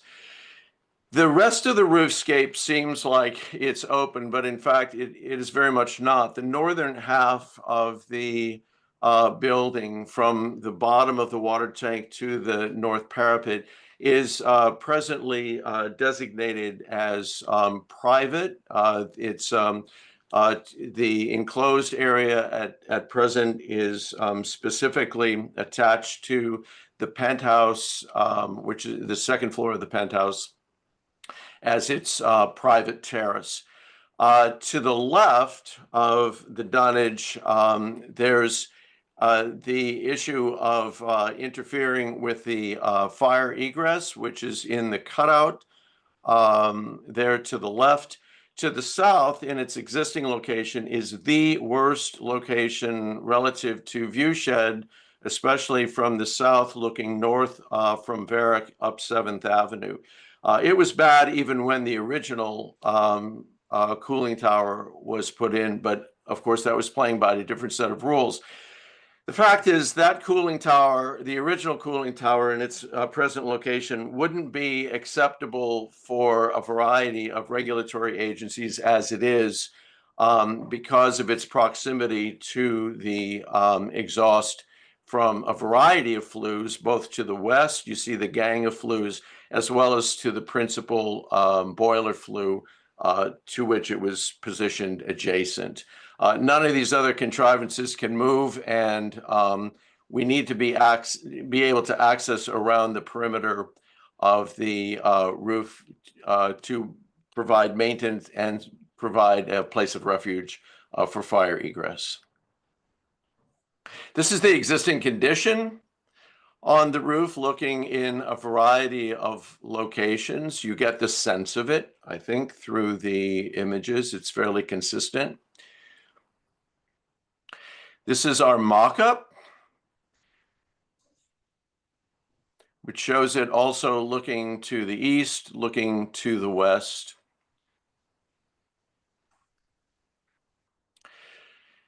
These are a composite of existing conditions, in this case looking due west toward Bedford, across 7th Avenue and down Morton.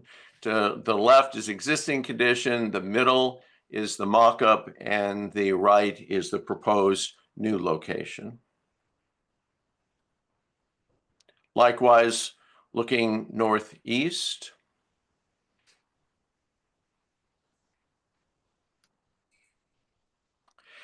and looking due northwest, principally from about a block and a half away to the east.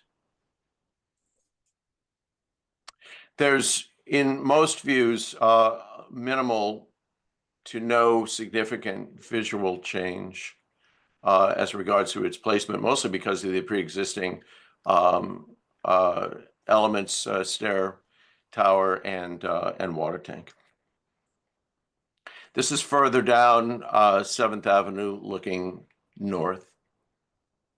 Same arrangement, existing condition with the water, existing cooling tower in its present location, with our mock-up in the center and with the cooling tower on the right, the new cooling tower.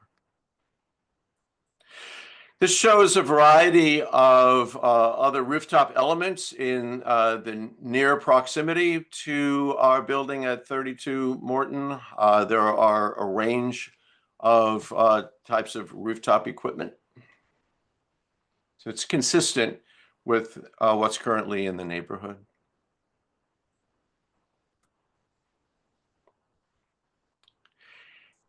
And a variety of views modeled with the new equipment in place, looking from each cardinal point.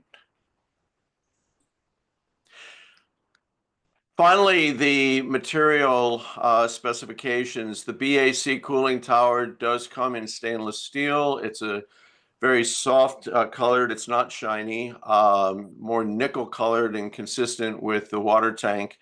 The dunnage is steel. We're proposing to paint it the color that you're seeing there, which is a light medium gray. And in deference to that, which helps to blend with the sky as you're looking upward, we'd also like to propose that the existing dunnage, which is black and a little more predominant, also be painted in the same color. The BAC equipment is shown full-fledged. The railings that we're using are cable tie railings so that they're extremely light visually. And the grates for the walkways are also fully perforated so that you can see through them. Rainwater percolates through them, and yet they're very strong. The dunnage, again, it only consists now of 2 new columns, do land specifically on the building's original steel frame. So there are no issues relating to excess torque or other eccentric loads. And it's positioned high enough to meet another important standard, which is noise abatement, so that there is no noise or vibration generated either to the occupants of the building or to the neighbors surrounding the building. And that is the extent of our presentation. We do have numerous appendices associated, but I think you'll find that this clearly depicts what we have in mind. You are correct. Thank you. That was very clear. Thank you very much. Thank you. Anybody here have any questions? I have one just for the notes. Is the gray color the color that the unit itself is? It's not a fencing or covering? No, that is the color of the unit itself. Okay. Yes, sir. Good question. So you don't have it enclosed? No, it's not. It doesn't need to be enclosed because it is an enclosed unit by its nature. The prior unit is an open unit, which is far more noisy. It's open to the atmosphere. It's also much dirtier. This doesn't have that kind of condition any longer. It's segregated from the atmosphere. So the only motion that we see are the fans that are at the top that are simply blowing air. Everything else is self-contained inside. It stays extremely clean and requires very little maintenance. The noise abatement is controlled by virtue of that encapsulation. And but isn't that it, the unit right up top in the middle? Mm-hmm, that's the unit, yes. So that looks very busy to me. I don't see any of that on your rendering. No, because it all faces toward the water tank. Okay. Is there any way that that whole unit could come down? It's an excellent question, but there are 2 controlling factors that disallow it. One is it is a designated means of fire egress, and so we have to have sufficient headroom to be able to walk under it to access the egress stair, which is immediately adjacent where the skylight is. And the second is it's positioned at its lowest point relative to the effects of vibration and noise to the adjacent penthouse. You'll notice that the dunnage level is exactly the same height as the top of the roof. That's as far down as we can place it. Well, it's a real shame that it, from the most prominent views, is obscuring the water tank. I think that's unfortunate because that is such a nice special feature in New York City. And then you've put this big box in front of it. So I find that's really unfortunate. Okay, anybody else? Anybody from the public? Brian, did I? Yes, it's one of those necessary. All right, thank you. That's what I'm looking at. Thank you for your presentation, and I think we can move on. Thank you so much. You're very welcome. Place it. Just fine. Next, are we done?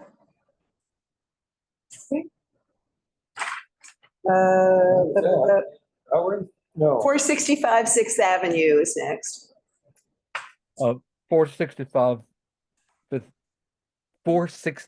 6th Avenue. Applications to install exterior lighting fixtures.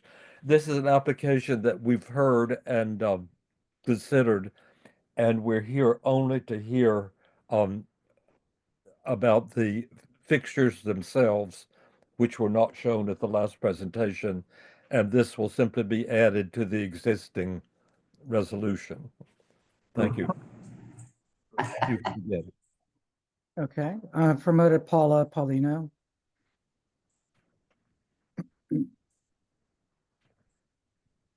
Good evening. My name is Paola.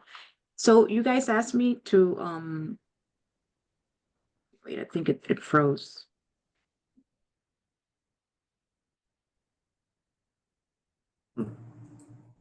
Sorry for that.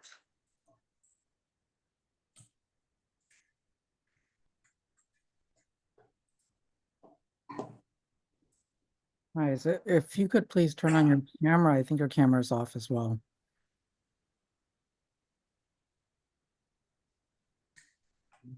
A lot of elementary school kids grew up on pizza on that corner. There was always Ray's Pizza. Oh, yeah.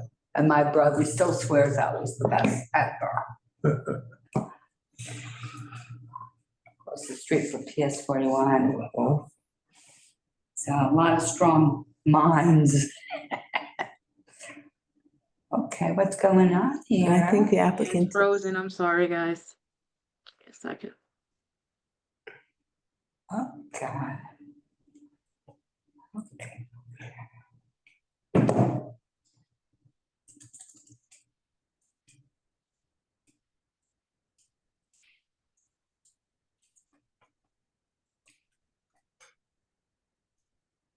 There we go.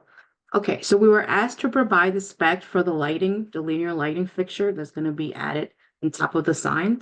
Excuse me, Paolo, we don't see anything other than a sign of the, other than Paola Paulino has started screen sharing, but we see no images.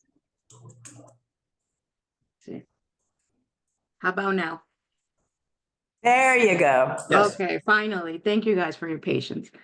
So I was asked to provide the spec for the lighting fixture that's going to be added above the signage. So it's an outdoor architectural LED commercial light, 3500K, and here's the spec. So we're adding 3500K. Would that work for you guys? Pretty fierce fixture. I mean, fierce in maybe not such a good way. But open to others, what others say. Very, very. It'll stand off from the building about that much as you illustrate? Yes. So it'll be added above here.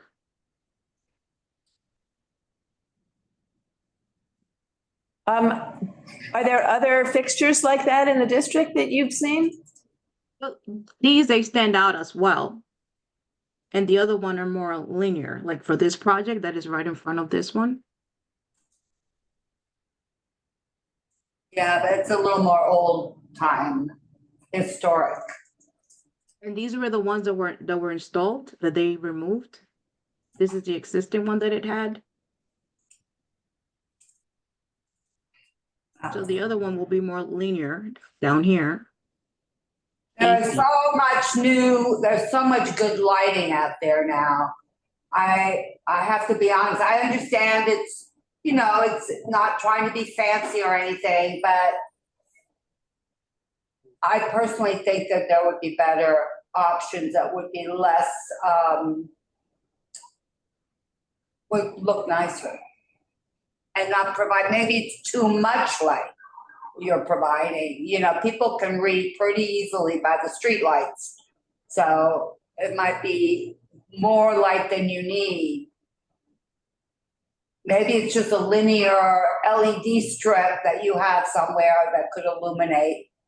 This is more like, you know, you're gonna do garage work or something. It's too much, in my opinion. We have different size of fixture. Those will have 3 feet. No, it's not the length, but it's the design of it. I mean, I think it's perfect for a warehouse or industrial area, a truly industrial area, like the lumber, it says.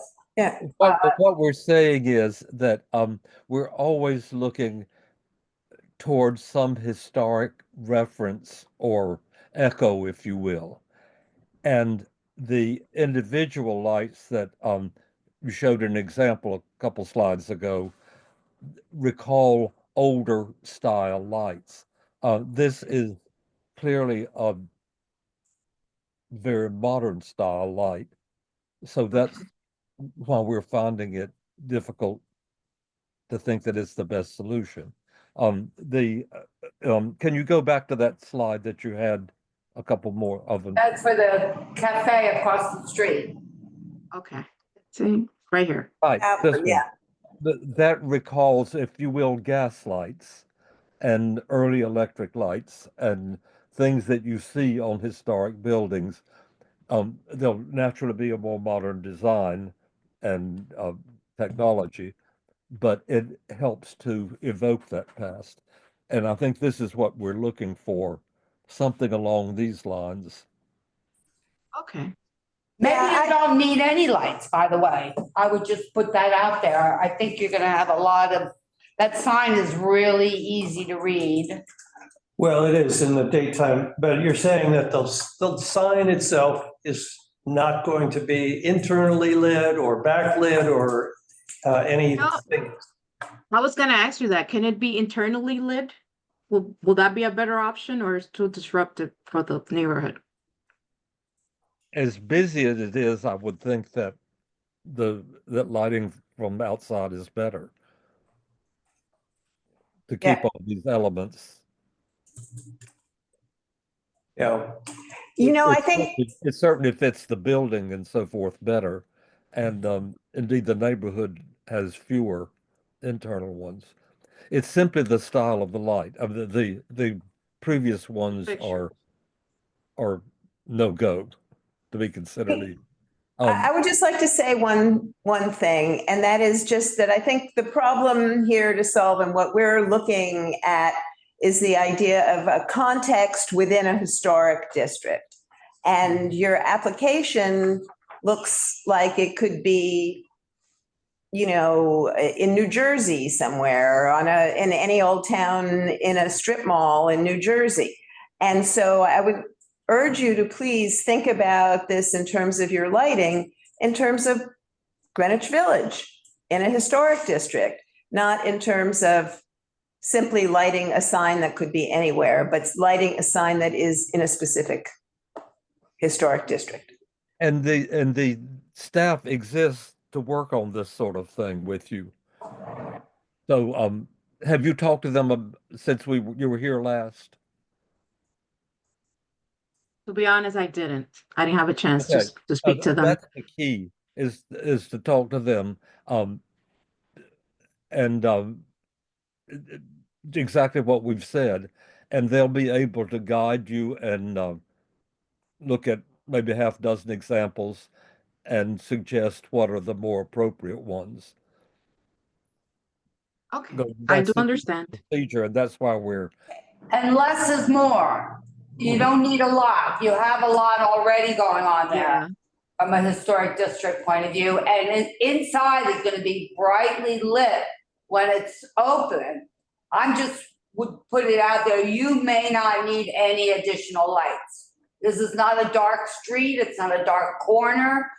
I know it's for advertising and all that, but it has big windows. Yeah, it's really bright enough.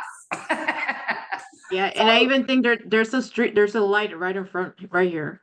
Yeah, I mean, we're not in the country here. We got a lot of light all over. So maybe just bring that to your clients too and just eliminate the whole thing and keep it simple. In any case, we can't do more this evening, and I think we've guided you. So if the staff will be glad to talk to you about whatever you think is the solution. But do they have to come back again? Is that what we're saying? Yes, Yeah. because we're rejecting this, basically. Okay. And staff visit would have, which is the normal thing to do, would have eliminated certainly the need for another visit. It can be quick and simple, but we do need to see something that's gonna more be that? acceptable. Okay, so I'll come back, guys. Okay, thank you. Okay, thank you very much. Thank you. All right. Howard Street, please, next, Eugene.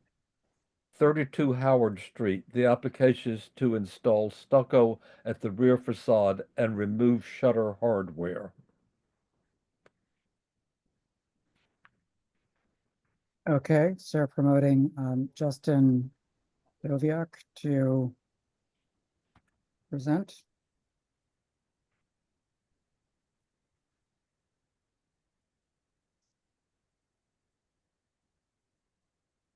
Hi, Jordan.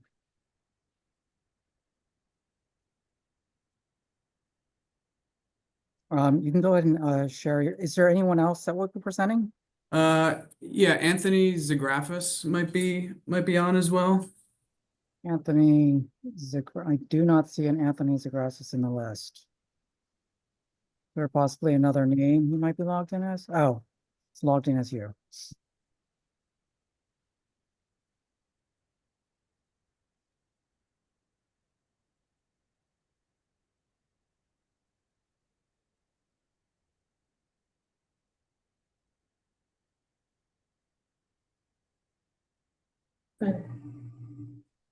Okay.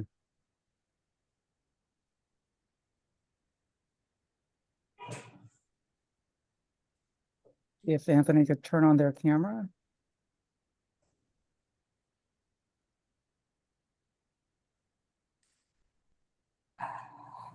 All right. So thank you all for the time. I'll try to be brief given the time of night and how many presentations there are today. My name is Jordan Dowiak. I work at Spear Street Capital, the current owner of 32 Howard Street, shown here on the screen. With me as well is Anthony Zagrafis, who works for CBRE and is the property manager of the building. Just a little bit of background of 32 Howard. 32 Howard is located at the corner of Howard and Crosby Street in Soho. The asset was originally constructed together with the neighboring building 30 Howard in 1868 by J.B. Snook in the neo-Grec style you see here on the screen. The two buildings have matching facades with the cast iron base and stone upper floors. 32 Howard, the building that we're talking about today, was the home of the Putnam Ladder Company from 1917 until the early 2010s. Both buildings, 30 and 32 Howard, have undergone a series of improvements and expansions starting in 2015 with their certificate of appropriateness for the construction of an extension at the rear and the roof of the building, and including a full 6th-floor penthouse that was added by the previous owner. The property has changed hands twice since 2015, most recently in late October of 2023, when we at Spear Street acquired the asset after the majority of the renovations were completed. So as new owners, us at Spear Street filed for a notice of compliance of all the work completed since 2015 by the previous owners and identified 2 areas of work that diverged from the original approvals. Both areas are located at the non-visible from the street rear facade. This includes the installation of the stucco for the full length height of this one wall that you see here and removal of some fire shutter pintles near the windows. These completed conditions are shown here. Upon recognizing that this work was not formally approved prior to it being undertaken, us as new ownership are moving quickly to have it corrected and engage with you all and the LPC staff on proper procedure to get formal approval. So we're asking for approval for the work completed as is shown here. Here on slide 3, we're just showing the primary facade that you see from Howard Street. As you can see, great attention has been paid to the building over the course of the work since 2015 with the intent to make repairs and maintain the functionality and longevity of the building, evident in the pre and post work photos here, pre from 2017 and the current primary facade taken here in 2024. This includes the installation of a new storefront infill at 32 Howard Street, as you see on the left side, in 2020 to match the existing historic fabric of the building. There's clearly a lot of positive items about this redevelopment. This ground floor storefront that was redone has been completed, as you see, and a leather motorcycle jacket brand named Shot that was actually started in New York City all the way back in 1913 has since leased the space and opened it as their new store and headquarters here in New York City. Excuse me, sir, are you presenting something that you think we're to consider, or is this just background? This is background just Okay. of the building. The only thing we're asking is for Yeah, we approval. have the click, so if you continue. Okay, thank you. yeah, I'll try to move quickly, sorry. And then this is just a little bit more background. On this side, you'll see the rear facade. These photos were taken in 2017 prior to any work being undertaken. As you can see, prior to the work starting, the existing rear facade was brick, which showed a lot of evidence and multiple campaigns of repair work, including the possibility of previous coatings. The fire shutters were no longer in place and some of the pintels remained. This rear facade, as you can see on the bottom right floor plan, is completely enclosed and is not visible from any of the surrounding streets, Howard, Crosby, or Broadway. And then this slide just shows an overview of the 2018 approved drawings. These elevations are taken from the approved drawing, showing the facades within the enclosed rear courtyard. Included here are approvals for new windows, mechanical louvers, the stucco clad extension at the roof in the south elevation, and the full height extension of the rear on the west elevation. At the time these drawings were approved, the previous owner and team had identified the need for repairs and waterproofing at the brick elevation. So the scope also included repointing and full rear brick elevation. Repointing of the brick was approved here given the deteriorated conditions. The team had acknowledged that repairs were certainly necessary. Unfortunately, the baseline repointing that was done was not enough to solve any of the issues undergoing at the building. As you see here on slide 6, as soon as we took over ownership of the building in late October of 2023, it became evident to us that there were significant water issues, with water pouring into the building and going into the staircase on the north-facing wall. This happened essentially every time there was even a moderately heavy rainfall, and this issue persisted as soon as we took over the building, and we took some quick action to try to repair it. These are just a few examples of photos from the rear stairwell at 32 Howard where there was significant water damage. We had more photos and videos of the water damage, but unfortunately our old property manager has left CBRE and she had the photos on her phone that have been deleted, but I think this shows a good picture of how much water was coming into the building. So on this slide, we're just showing the existing conditions at the rear facade at the time that we took over ownership in late 2023. As you can see, part of the rear facade had already been stuccoed at the bottom, and the facade had been repointed and some of the pintels were already removed. Given the significant water infiltration issues, despite the repointing and previous repair campaigns, it was determined that the best course of action was to quickly stucco over the exposed facade and make it watertight. This is just a little bit of the detail on the exterior wall cladding that was put onto the brick. And here are photos of the work that was done with the fully weatherproofed and insulated rear facade. The stucco finish that was added to the one wall that comes outside of the approved drawings is consistent with the finish approved for the other walls in the rear. Obviously, we wish that this had gone in a different order. The contractor that did this work was required to pull permits, and unfortunately the permits he pulled were just for the scaffolding to put up the stucco wall, and he unfortunately did not get the approval through LPC to do this prior to working through it. So now we're just making every effort to correct that process and have it cleaned up. We are owners of other buildings across New York City, including 635, 641 Ave of the Americas, 446 Broadway around the corner, soon to be 165 Mercer Street in Soho, and previously 315 Park Ave South as well. And we've always followed any and all LPC rules and regulations and processes. And unfortunately, this was just a little bit of an oversight, and we're trying to have it all corrected now.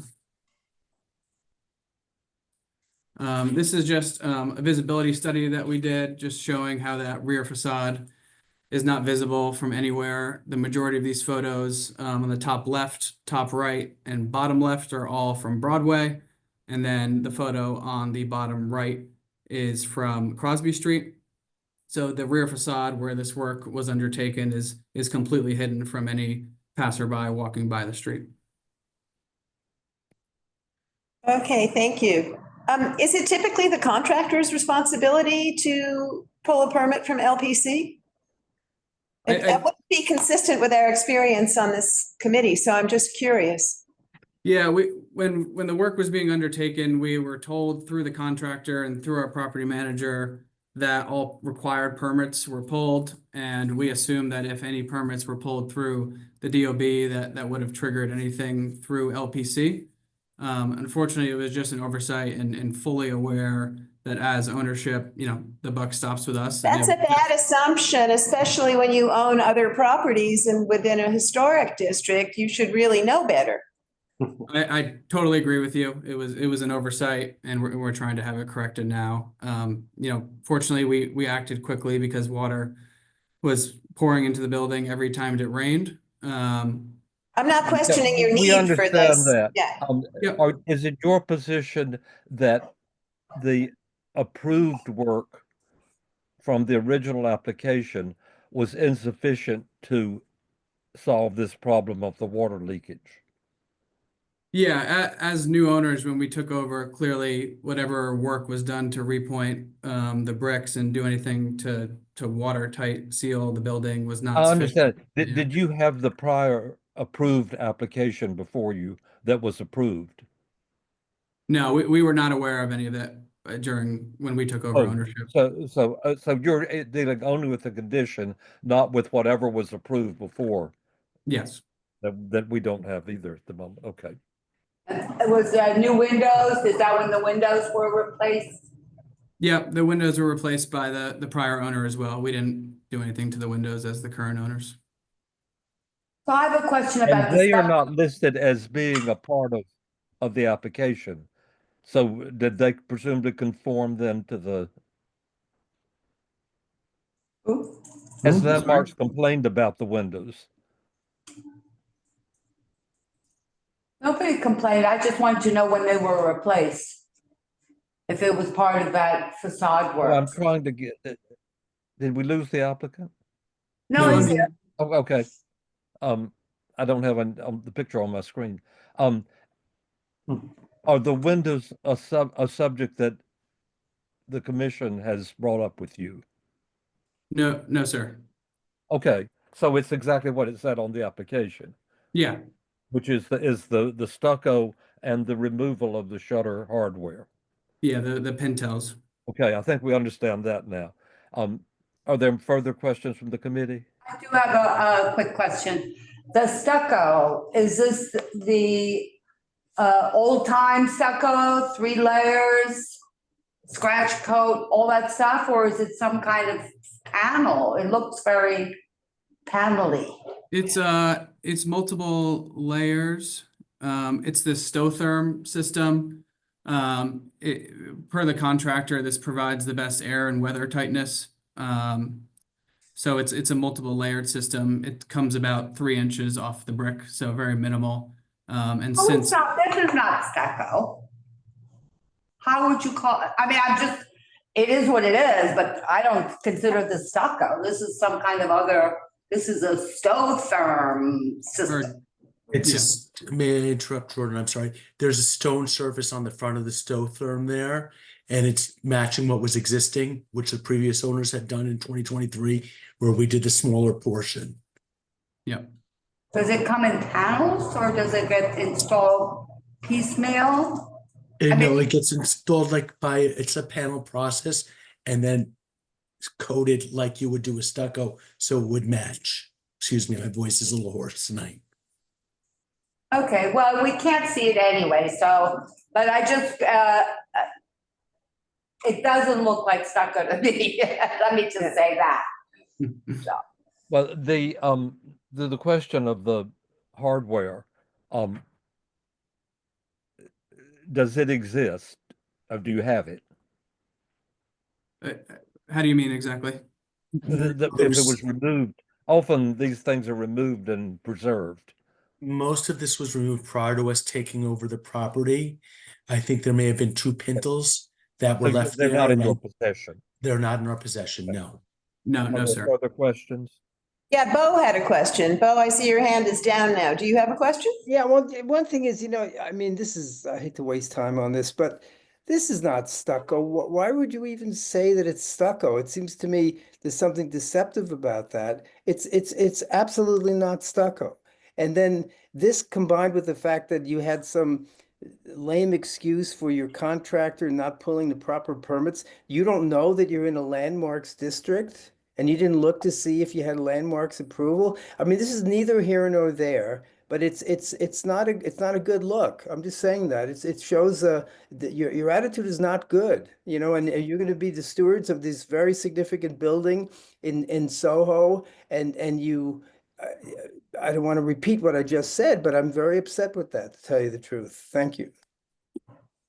Well, what is before us is to approve what's there, by whatever name it goes. No, I understand. So we consider what we're seeing, and we understand from the drawings what it is, and from the explanation there, that slide was very clear. So are there further questions? Nope. Okay, thank you. We'll move on now. Thank you very much. Thank you. Thank you. The next application is Bowery Street, Eugene, 81 Bowery Street.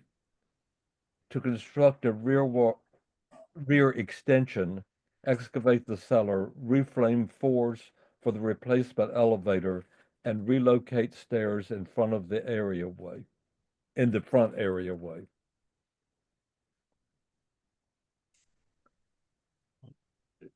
This is Bowery. You get it? Hello, good evening. Can you hear me? Yes, thank you. Hi, my name is John Gordon with Sook Design Studio Architecture, and my colleague Macy Bollenbacher is joining as well. So we'll be presenting 81 Barrow Street. Thank you for having us. I will try to share the presentation. Hold on a second. Okay, can everybody see it? Yes, thank you. Okay, so this is 81 Barrow Street. It's a townhouse close to Hudson Street on Barrow. Show you the location in a second. We are proposing to excavate to get better ceiling heights in the lower floors. We're going to make a change in the front areaway, which is one of the main things we have to present to the commission. We'll go over that, and doing a rear extension and doing structural work on the house. So district, this is the location on the Sanborn map. You can see here, it's between 2 basically tenement buildings. We just gave the historic set of Sanborn maps to show that it used to be part of a historic row of 3 townhouses, and the other houses were removed at some point in the past, and now that we're sandwiched between taller apartment buildings. You can see that here with sort of the Google Maps view. The blue is the proposed, or is the project location. Whoops, sorry, we zoomed out a little bit. And the taller buildings on either side. Again, on the map, see the block plan. It's pretty non-traditional block in the sense it's not a simple rectangle, so there's not really a proper donut, so to speak, but there is a bit of a set of backyards between these 3 houses still. And then the colors give you a sense of height of the properties around the building. Historic photos, and we give the information from the designation report, again from early 1850s, and was one of 3, but you can see here even 1940s it was already these sort of tenement blocks were built and were between the 2, and so that's the 1980s photos, which is not as clear for some reason. So these are photos from today, or these days, modern photos. The house facade is actually in great shape. We don't really need to do any restoration on the front facade. So just showing the proposal for the front. Our focus is on, we would like to lower the areaway underneath the stoop. We're not going to affect the rest of the areaway. Right now, there's a gate at the railing, and this portion from here to the left is going to stay the same. We'd like to lower it. One of the big problems is when you go under the stoop right now, you hit your head on the steps. So we'd like to lower that, and we're also lowering the floor inside at this level. So with both changes, we're gonna pull these steps back and give ourselves a little more space. Whoops, wrong button. A little more space so you have better head clearance to walking under the stoop. And the other changes, which really won't be visible, but there's right now on the roof terrace, there's a large landing up front. We're gonna just take the stair run. I'll show you in plan later, and just move it back so it'll be less visible. So that's, and then this is photos showing the areaway where we're going to make the changes so I can explain a bit better. The gate is here. We're looking straight down, standing on the stoop, so you get an idea.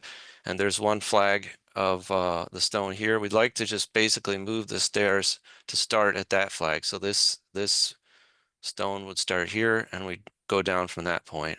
And then you could see here, if you're standing under the stoop at the gate, this floor will end up being lower, and these will be pushed back, and we'll add a couple risers to get to the height we need.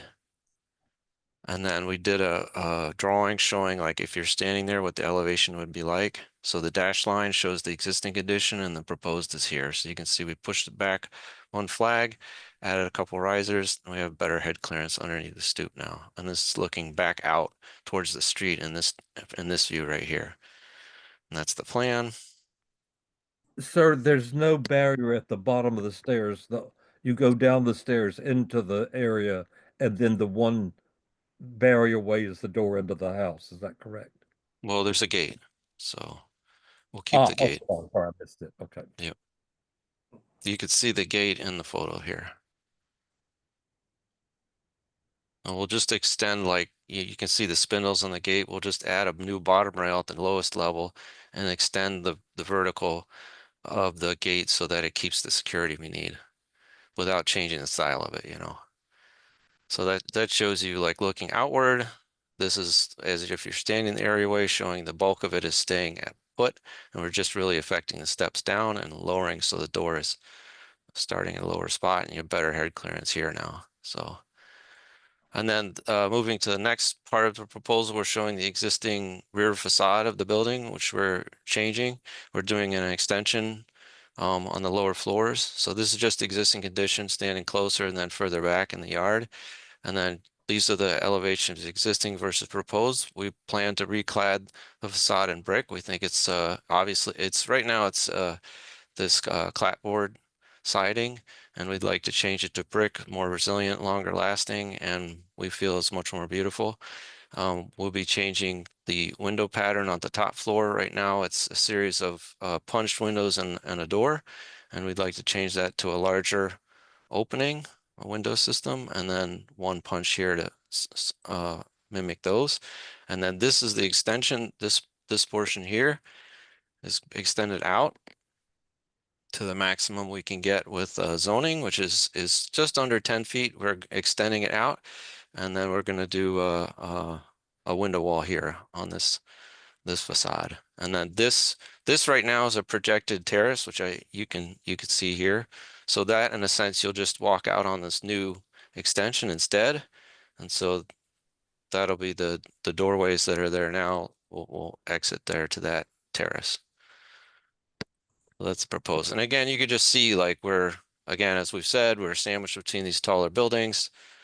There's not really a full donut, as they say. So this is a rendering of the back with the brickwork, sort of a little high position looking down on it. This is the new pattern on the top floor. This is the extension with the terrace and railing and window wall here. And then we're just showing samples of the materials. Like, these are the front facades. We are planning to replace the windows, but we're not going to change any of the patterns. And so I believe that would just be a staff level review anyway. It's 6/6 for the upper windows, and the parlor level windows are like these Italianate double casements with transom. So, you know, just showing the facade brick we'd like to use as a mimic similar to what's on the front. And then the frames for the back, we'd like to use a black frame in the back for the windows. Doing the visibility from across the street. I mean, we're not really changing. You know, the only thing I showed was about this railing is getting reduced, but and this area way here in the front is you know, it's behind the gate. You don't really see it staying here, but you do see it when you stand right up to it. And we showed you those photos.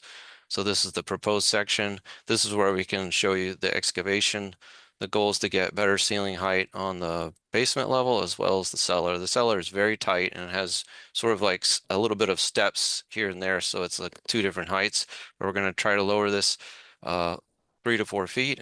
It's closer to 3 feet. And then we're lowering this floor 1 foot. So we get better height here and then make up for it by lowering this a bit more. And we also are planning to excavate the yard so it's level to walk out with that, and then it'll step back up at the back. And this is about 9 feet away from the back property line, which is this marker here is the back property line. So that's the visibility section. And then we just showing the existing plans and proposed plans.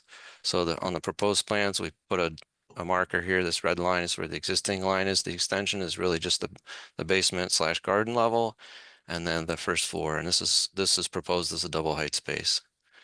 And then below is we're going to put, since we're putting a new wall in here, we're going to put new footings. So we're going to excavate the back of the cellar level out to match, because it's consistent with the work that's already happening. And then I could show you the change in the small change. Oops, the staircase at the front on the 4th floor, the front terrace. That there's a large landing here, and we're just going to take this run here and connect it with this and eliminate this large landing, so it's smaller in a sense. So you're going to have the staircase here instead. So that's the change at the front. And then, you know, the same, the areaway which we showed in more detail is here at the front. So thank you for letting us present, and let us know what questions you have. Okay, there's several about the presentation. If you could go back to the visibility diagram. Are you saying that nothing has changed except the staircase that's clearly the construction on top is not changed for visibility? Is that the case? Right. That's where you're at, The yeah. penthouse is up here. We're not changing the penthouse. It stays put. We're only just reducing the size of the staircase because there's this giant landing for no reason. So we're gonna eliminate the giant landing. The main change for nothing goes LPC outside the is existing envelope. Yeah. That's the critical thing. Okay, if we could go to that one, same one. The which one? Yeah, I want to talk about the excavation. This one? The lowering of the basement floor is what necessitates excavating the garden, yes. Yeah, we'd like to make it walk out so you can So just walk straight out. How much lower is the garden? And the garden has how much is the excavation? So in this section, since we're lowering this a foot, this lowers a foot, and there's an existing staircase here, so we're eliminating that. So when it's all said and done, we're going to be 5 foot lower from the back existing yard level. That's so you're going down. The bulk of it is a 5 foot excavation. About 4 foot. There's already a foot step here, so this piece is going to go down about 4 feet here, and this part is going down 1 foot. Does that make sense? Yeah. Do you have neighbors that have same elevation? Just a minute there. I have other questions. Oh, sorry. Go ahead. Now looking at the cellar, how much is that excavation? This is just over 3 feet. I think it's 3'1". The floor is lowering. And is it wall to wall, and is there underpinning? We are going to do a certain amount of underpinning, but we're most likely going to focus on benching so that it's Okay, a can you little. go to the cellar plan? Yes. So we definitely need, we're planning to extend the elevator to the lowest level, so we have to underpin in this zone here. But our plan is to bench in the rest right now on these sides. Okay. And so how many linear feet is the underpinning? Let's see, it's gonna be about 8 feet. Because the elevator shaft is about 5 feet wide, and you need to do it a little bit beyond on both sides, so. And that is which direction? That's the east, right? It is the east, no, it's the west wall. Because north is the top here. The street's over here on the top. So I'm upside down. yeah. and then so you seem unsure about the benching. We're really, really concerned with underpinning for obvious Yes. reasons. Yes, we understand. And, so if it's going to change significantly, we'd like for you to come back. Okay. And a good deal of detail. We're going to assume for the moment that this is the case, but if it changes, we want to see the changes. Yes, sir. And we're doing the full enhanced engineering. You know, since we are doing SOE, we have to do that, and we'll be presenting all of that to Landmarks, and they do these days have the third-party engineer review, so we're going to follow all of And the they look to us requirements. for guidance. What's that? That's why we're here. Yeah. And underpinning is particularly important because it very much affects the neighbors.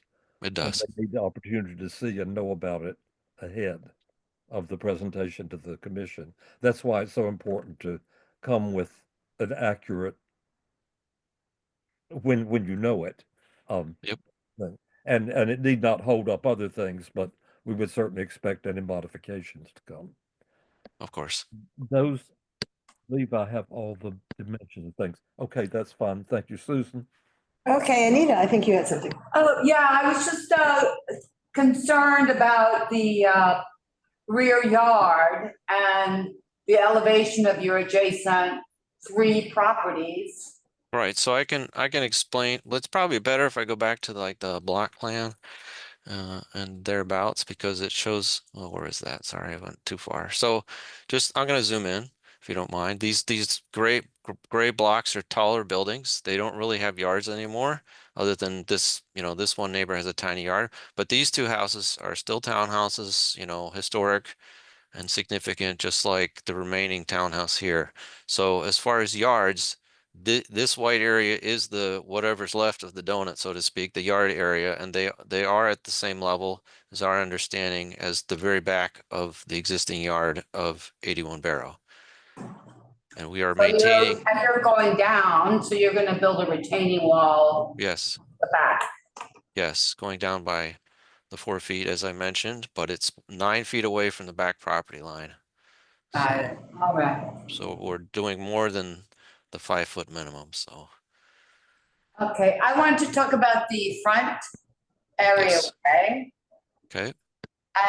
So I understand the reason, all of that's good, no problem. Right.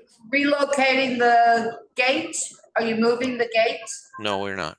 So if I go to the photos, you can see, yeah, this is the best photo. The gate, you see how the curb here where the railing sits, it stops right there, and that's where the gate is, right there.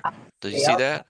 You can sort of see it here too. The curb stops, and there's actually a step here, and that's the gate. That gate is staying. We're not changing any of the areaway railing here at all. So we would like, you see this one flag, you see the joint there. We'd like to take this flag out and move the staircase to start there. So this first stone, this brownstone, will start at that joint instead of this joint. That way we can push it back enough, add the risers we need, and lower. I got that. Don't, no need to repeat. I'm totally Okay. in. I don't know that I've ever seen treads in brownstone in an areaway. But that's something there. that you inherited, I guess, from, Yeah, these are existing, so. well, they're not, it's very unusual. So you may, if you want to go do a little more research, probably be better just stay with bluestone, but neither here nor there. All right, that's it, no problem. Thank you. Brian? Yes, I certainly appreciate how you've fitted that stairway in the areaway and modified the gate. I think my only question is about the rear facade, and that it's kind of sounded like there had been a previous addition onto the back, so that, is it correct that even on the top floor, there is no original historic material of that rear facade as originally built? No, I don't believe so. I believe this is an addition, and because it's set back, and then this is like a clapboard siding. Maybe there's just this flat board, but There's work underneath. Yeah, it's that top floor that I thought maybe, but no, I believe this since is an there's addition. no historic material, then we, of course, always prefer to have the vestige of the original tripartite window arrangement right reflected back there. I would say that the 5 windows that are up there now are better than the large industrial windows that you're proposing. I'm a little, I think it's a little too massive on the top floor, and we lose a lot of the, even a hint of, or it's 6 windows, I guess, originally. Now, I don't think this is an original floor, honestly. I believe the original floor was here. So that's just my okay. So my gut tells me that. I'm just saying that in the end result, you are modifying the top floor much more than the others, and we're going to end up with a enormous window, and it just doesn't seem to fit, and it doesn't quite fit the character. Just Yeah, I agree with you, Brian, because it's a different vocabulary where we've come to, expect, which I understand is not relevant here, as there isn't the original top floor. It's an addition, but the typical configuration is the 3 punched openings there. Right. Totally understanding why that's not compelling here.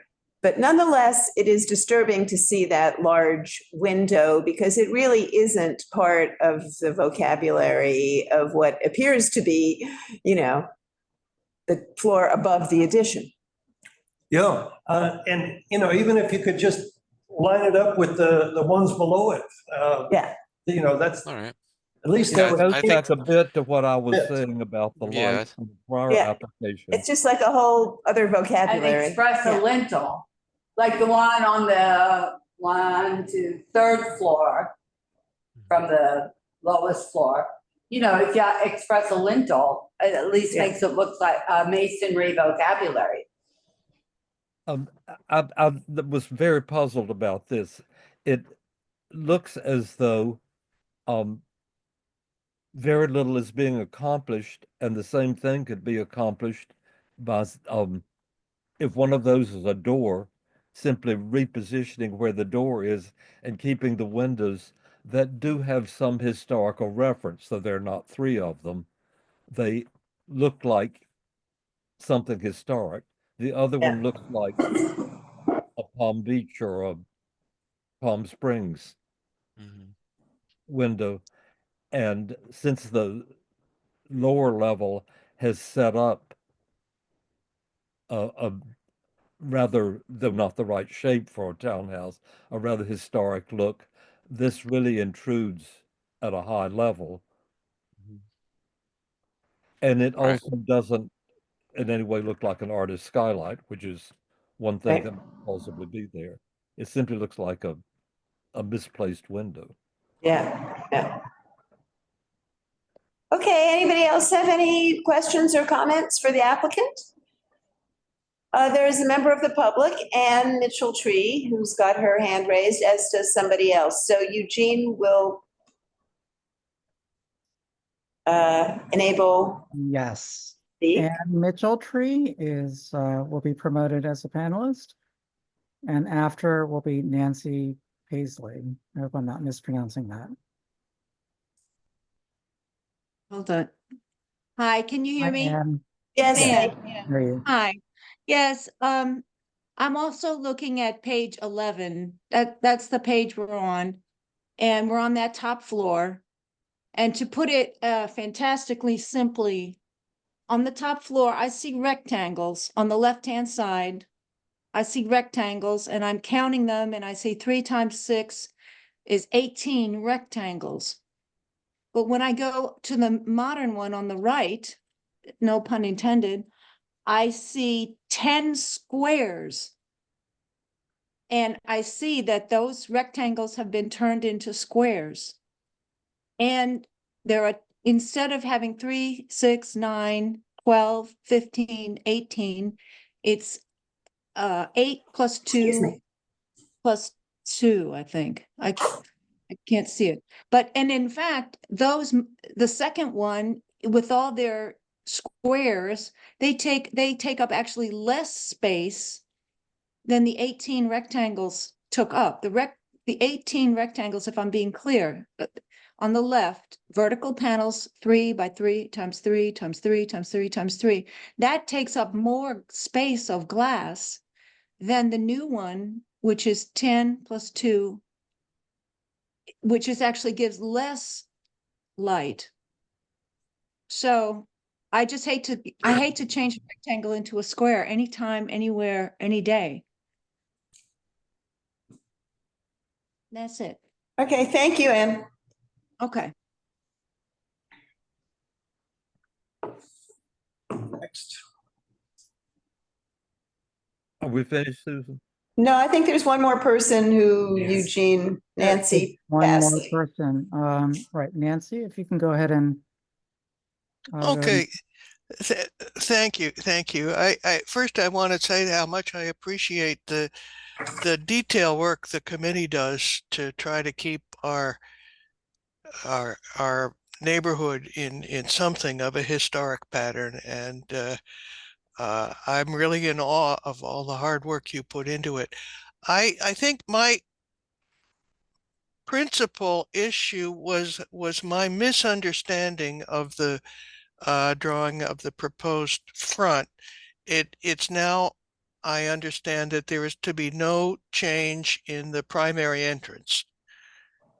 Correct. And if that's correct, I don't have any problem with going down with the change under the stoop. I do wish people did not feel the need to excavate every single old house here, because I don't think it's good for the overall structure. And I share everyone's concern about the rear facade. The currently fashionable approach seems to be to make the rear facade look industrial and not historic. And I wish people didn't do that, but I leave that in the hands of the committee. Thank you. Okay, thank you very much, Nancy, and thank you for your nice words to us. We appreciate being appreciated. Yes, exactly. All right, well, I think we can move to our next presentation, our next and final presentation. Okay, 13. Thank you very much. Thank you. We appreciate you too. 345 West 13th Street. For irrevocable consent to install planters on the sidewalk along Hudson Street. That's not exactly what we'll do, but we'll end up with the same thing. We'll have one resolution, presumably to approve the planters, and a separate resolution that will go to the Transportation Department to approve the revocable consent for the planters that we have approved, if that's clear. Good evening, everyone. So I'm here today to talk about the revocable consent proposal for sidewalk planters at 345 West 13th Street. My name is Anthony Volpe, and I'm with the Falcon Group, consulting firm retained by the building owner. 345 West 13th Street was originally constructed in 1890 and was converted from manufacturing to a 46-unit loft condominium building. It is located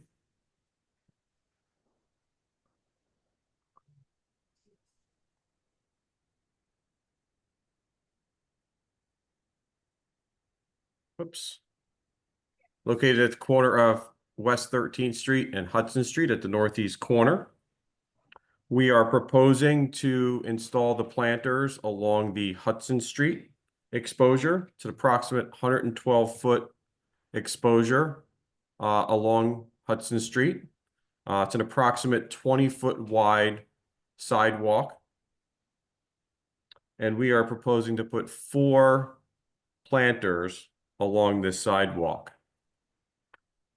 Here's a plan showing the building, the left-hand side, Hudson Street, and along the bottom, West 13th Street. So you'll see we've got a 20-foot wide sidewalk, approximately 112 feet long along Hudson Street. The design of the planters, we're looking to replicate planters that have been installed throughout the meatpacking district. This is an example of the planters that are proposed installed along 14th Street. The planters that we're proposing are 10 feet long, 5 foot wide, and 1'6" high. So exactly the same dimensions as these. However, we are proposing to space them further apart, as shown here, where they're grouped together. We are proposing to go with a similar construction as these are installed here using the Core 10 steel. So it's the all-weathering steel construction. The next slide here shows the 4 proposed planters in red. They are spaced 10 foot apart minimum. At the center, there's a 15-foot space. Again, it allows easy access from the roadway to the sidewalk. And just concluding here with an elevation showing the height of the planters up against the building facade. And that's a short presentation. I'd like to ask 2 things. What is the purpose? Is it simply aesthetic? It's aesthetic, yeah. It's a wide sidewalk. You know, we wanted to, you know, keep in concert with the neighborhood. You know, there are planters installed directly across the street, all within the same style. So the owner's looking to, you know, keep it all in the same style as the neighborhood. And that's the reason you didn't choose trees over planters? Correct. Okay. Yeah, just in keeping with the neighborhood. Okay, Susan? Does anybody have a question? The only thing I would say is they're really big. I mean, 5 by 10 is humongous. It's the size of a car. As you can see, I'm sorry, go ahead. So, you know, if anything, I would say, I don't even mind the length because you have the length. The 5 feet is very deep and you do have a nice wide sidewalk, but I just want to point that out. It could slim down a foot or 2 probably in the width department. Okay. Bo. Yeah, I just wanted to drill down a little bit. There's no particular reason. In other words, you're not trying to keep people from, you know, make the sidewalk smaller in order to have accomplish some other purpose. You just think it's aesthetic, is that's what you said, and I'm taking that at your word. I mean, that's what you said, and I have no reason to disbelieve that. But I mean, is that what it is? Am I correct that there's no other reason? Because very often people try to do these things in order to have some control over people passing in front of their building? No, the owner is just looking to, again, keep in tune with the neighborhood. I mean, they have, they would like to have some plantings and some landscaping. They have the sidewalk width to accommodate planters, and this is purely an aesthetic request. Okay, I'll accept that. And then the other thing is, I do agree that it's a little bit too much, I just think it's a little too much. I think the meatpacking reference is a little bit different for other reasons that we don't need to discuss, but I just think you're impeding, the access to the sidewalk and parked cars and all of that unnecessarily. I think you can accomplish the same thing with some smaller planters. Thank you. Yeah, thanks, Bo. Anita? Yeah, I was just looking at the photographs. I mean, it does do a couple of things. You do have a row of the city bikes in front of your property, although it's set back a little bit. I also think, I know these streets kind of well, because I've done some projects up there. And I think it's a nice addition, by the way, because it is a very harsh kind of sidewalk and, very minimal.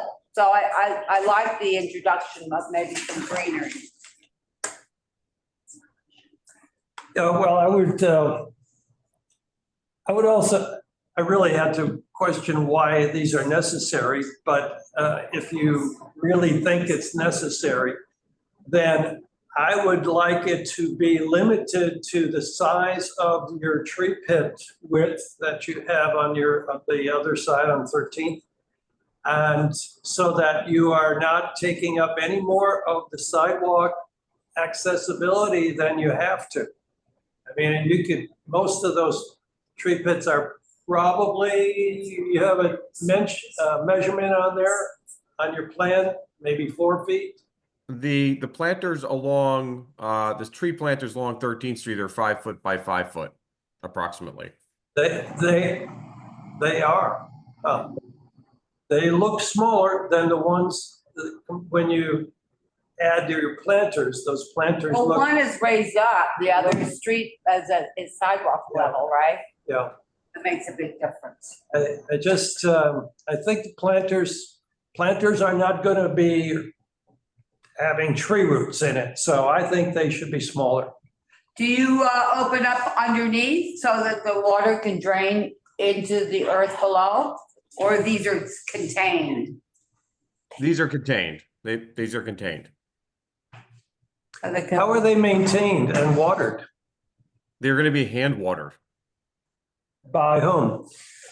By the building staff, and I believe also the meatpacking district does have a program for maintaining the planters. All right, I have a question. A question has come up regarding whether or not this is even within a historic district, and it appears that it may not be. It's not. We are directly outside, and my understanding this was really a community board approval. We are outside of the historic district. How is this placed on our agenda and not traffic? Okay, we'll talk about that. All right. Yeah. Well, we appreciate your availability, though. That's pretty unusual. Yeah. Susan, Okay. may I speak now? Please. I favor trees over the planters for the following reasons. The trees look very nice with the building on the other side, and it would be consistent with the building itself, which is being sort of bifurcated. It looks like it's half in the historic district and half in Soho when it's in neither. I mean, in the meatpacking district, and it's neither. And it is, in fact, by its architecture and its position, very much a transitional section on that side of the street from the meatpacking district to the to the West Village. Yeah. well, the It's not part of the bid then. That's a great point. the softer Greenwich Village feeling. And for those reasons, I feel that trees would be much more agreeable and appropriate. Are there other comments now? Unless there's anybody from the public. If there is, please raise a hand. Okay, thank you very much. Thank you for coming to us. You're very welcome. Have a good evening. You too. Thank you. Thank you. Eugene, are you able to have the presentations at hand if we want to look at anything in the course of our discussion? Sure, I have them. So just, yeah, if you need them, just let me know. Do people need a break or are they ready to plow in? Let's plow. Okay. We're farmers of that. I'll try to scroll to the right place and could we approach this from as we often do each section, beginning with the 3rd Street of the 3rd Street facade. Before we get into anything, Chenault, I want you to know that Mark was handed 17 notes in opposition to 12 Minetta Lane from neighbors. So we've got 17 letters. I've gotten a few, but that many haven't come to me yet. And there was an email from Florence earlier saying that she was putting them into a file that she sent us, but I couldn't open that because I didn't have access to the Google Drive. So I don't know if it's an additional 17 notes or if these are 17 notes that Florence put in the drive. So we'll have to check that so we know how many we really have in opposition. Okay. I do have a note that there was written opposition as well as the ones I read were very much along the lines of what we said. Yeah. On 3rd Street, then, beginning at the ground floor, you know what I said, but. Well, I agree with you, Chanel. The storefront windows they're so contemporary, they just don't seem to fit the building. And so they've lost the beautiful depth of the entryways, which is what articulates that whole floor. Yeah, they're contemporary and they're generic. Yeah, and I don't see why that garage door can't have some character, some visual Windows lights. even. Could even have a window. Could be windows, even if they're translucent, Yeah. but something with variety there. Especially with the way that they've approached the building from a design point of view. You know, there's different styles. This one really recalls some of the good historic qualities. So I don't think you can drop it when you get to the commercial space. Oh, it's almost like somebody lost interest. Yeah. Well, it's because all they want is glass. Yeah. Well, stripping out historic fabric and replacing it with non-historic fabric is not the notion of adaptive reuse that we follow. Right. So that's the ground floor. I think the facade looks Preserving nice. the garage openings and working within them. What's that? And conceivably that large section could have a similar opening made in it. That's a little bit, and then there's one big section there that there's no opening, which would One be, display window, you mean? One big piece of glass? and all of the justification, we changed our thing to accommodate, and we've given up space for a public entrance on 3rd Street, which is where it belongs, to keep Minetta Lane from being a thoroughfare. All that is fine to say, but it's not dispositive. Good word. Good, yeah. Further with the ground floor. Well, that's pretty much it. I think that's it, yeah. Windows and the finish, I gather, were okay. I think so. Yes. Everybody thinks so? The windows and the finish. Above? Above. Natural brick restored and. They're metal. But that's. Yes. Like that. I spotted that in the application and you asked a question about the metal that I didn't hear. Anita, were you satisfied? Well, the windows are metal, aluminum, I believe, not steel. Not steel. Yeah, aluminum, And but I you think, asked I something about it.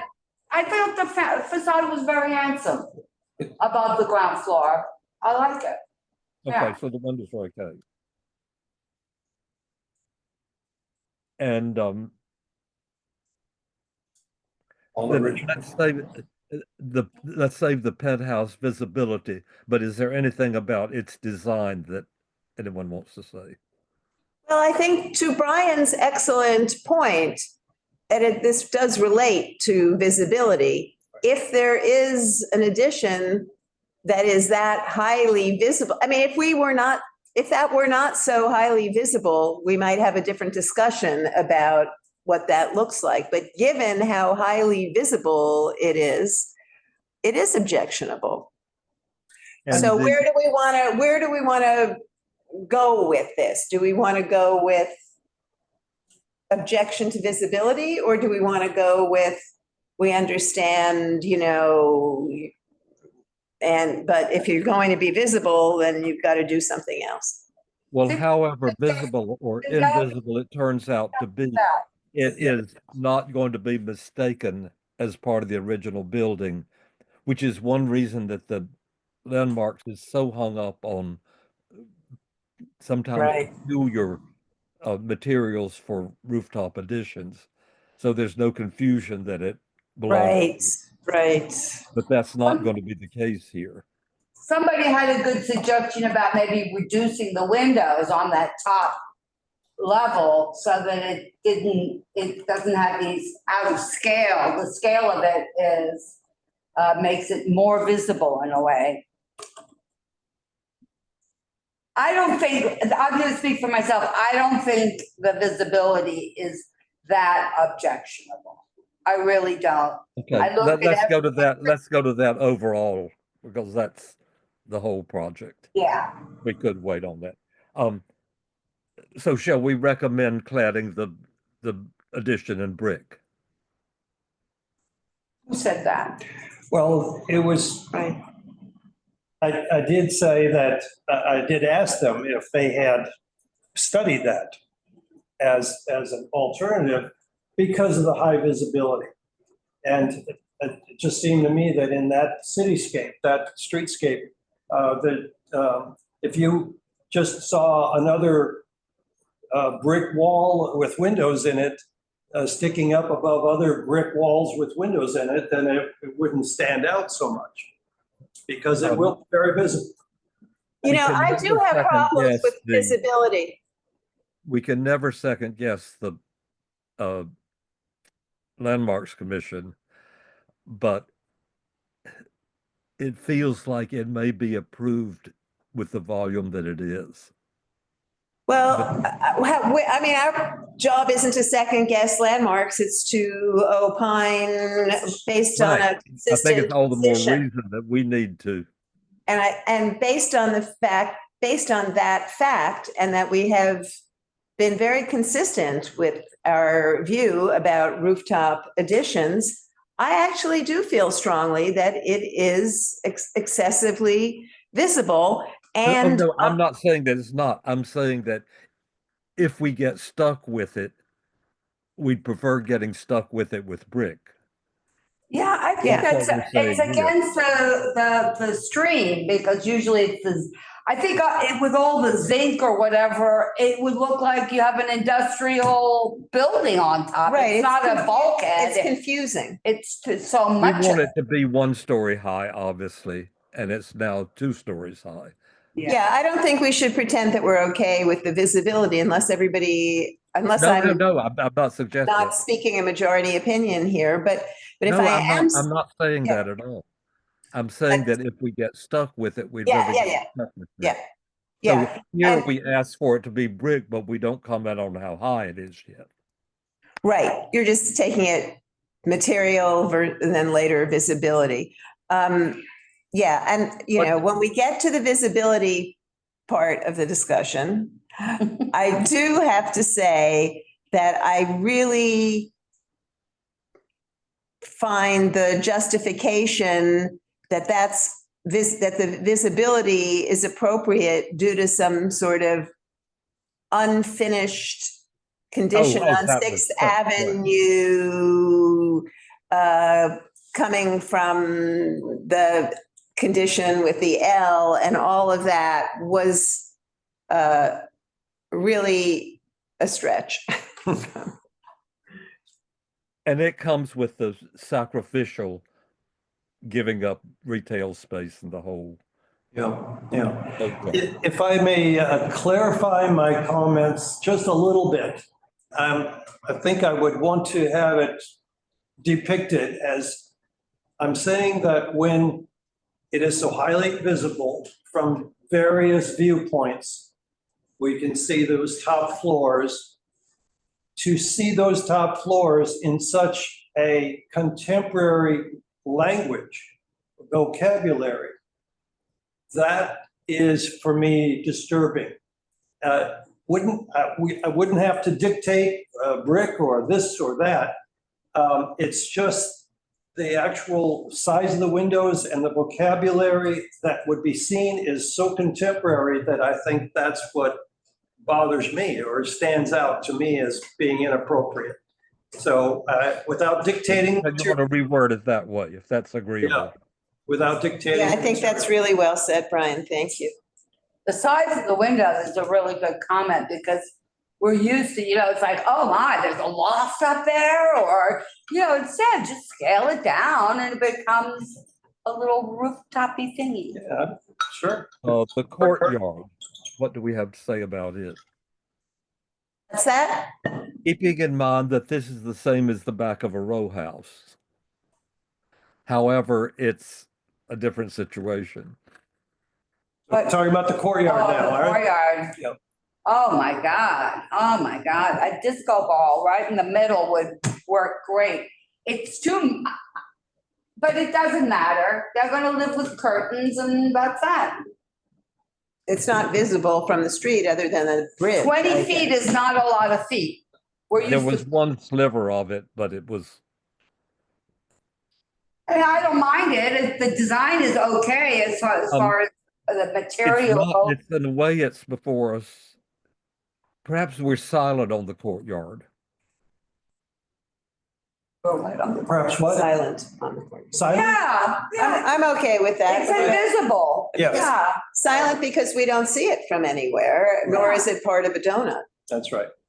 Yeah, I mean, I think I said plenty. Minetta Lane, the thing that's most bold is the reconfiguration of the fenestration and entrances. Well, you have to do something. That what's there now is, just you Certainly can't none of the sell industrial a feeling pickle off remains. house and that facade. You have to improve it. I get it that the carriage entrances are reflected, at least Oh, they look kind of cute. intellectually, in the window.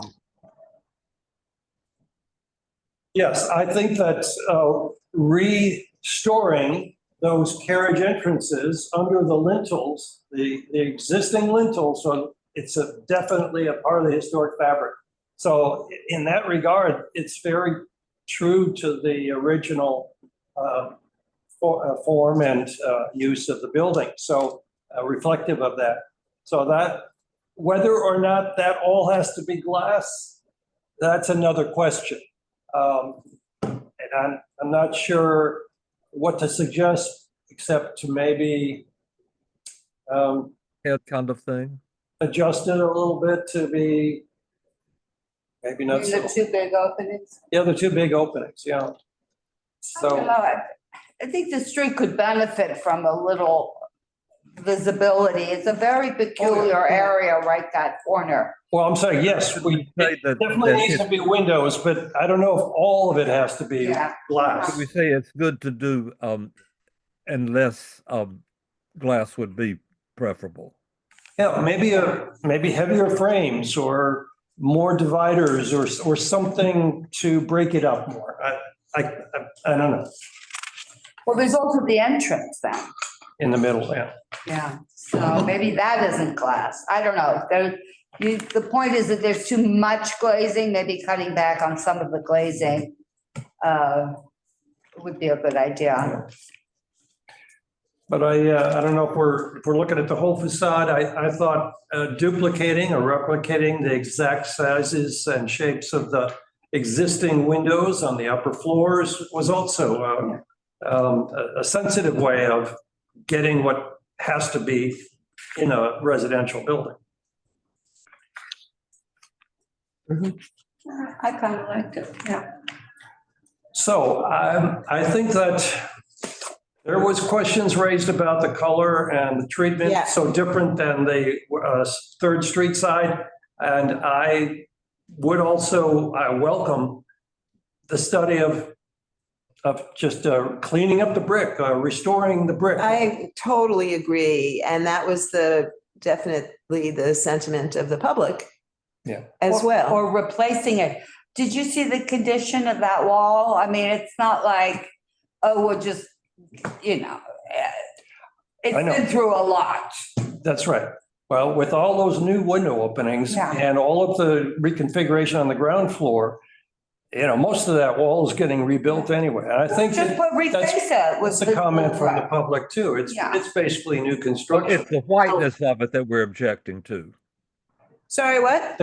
It's the non-brickness of it that we're objecting to. Yes. Yeah, basically, I didn't like the dark header on the window, the arch color either. So if it's all brick, it restores the original look. I like that idea. It'll make it very nice. And it was glossed over, but the visibility is, in a way, almost the most objectionable on the more precious Minetta Street. I know, but next to it, you It's can't a whopper see when anything you get halfway because down you got Minetta that other building that takes a lot of attention. Is there anything else other than visibility we want to talk about? I have nothing else. I suggest that we treat this in two parts, the main building and the Minetta building, because they're visible in different ways from different places. Yeah.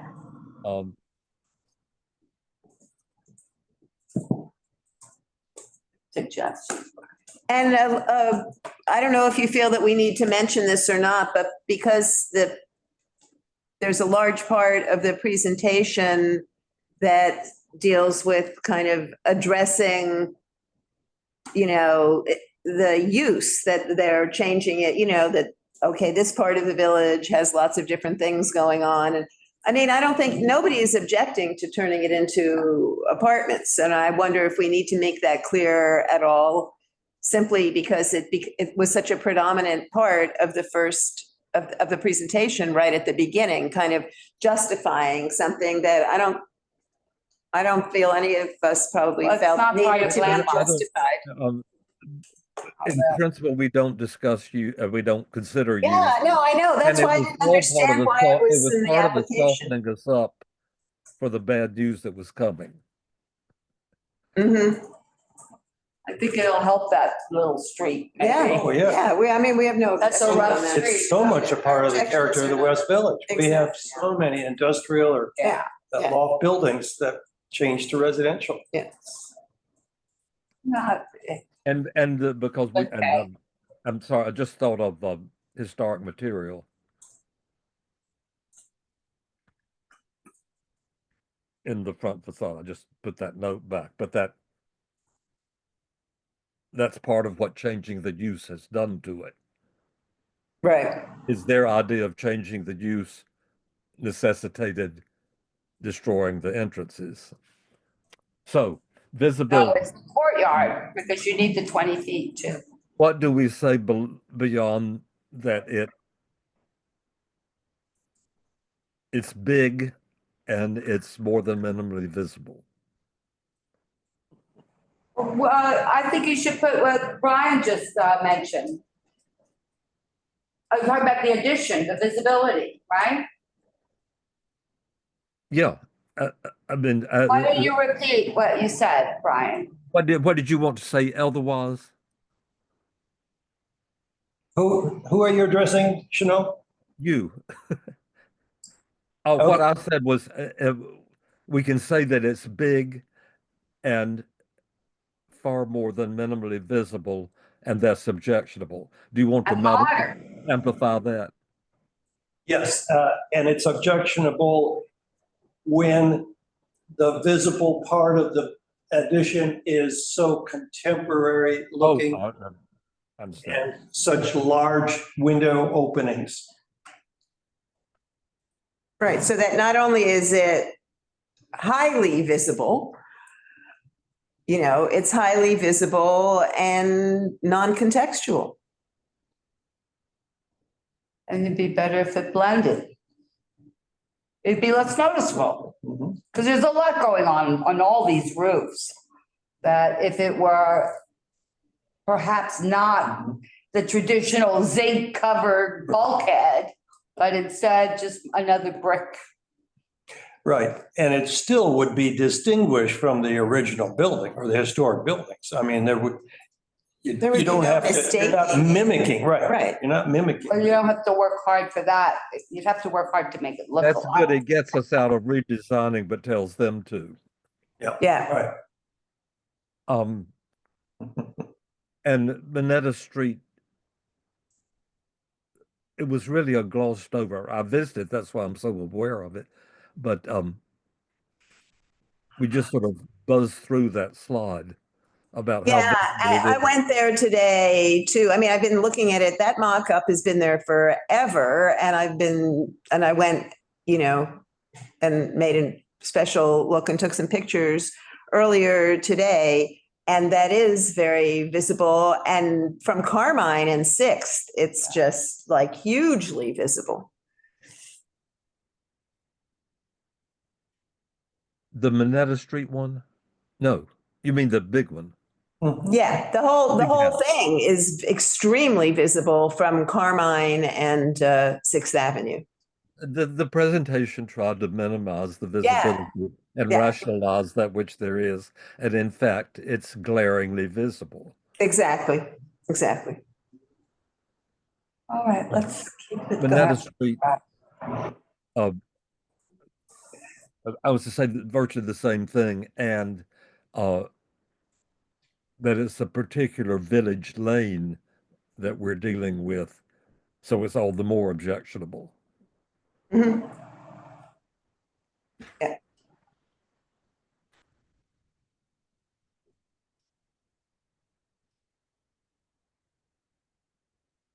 It certainly is going to up the desirability of the two houses for sale on one on Minetta Street, one on Minetta Lane, both of which are shockingly modern.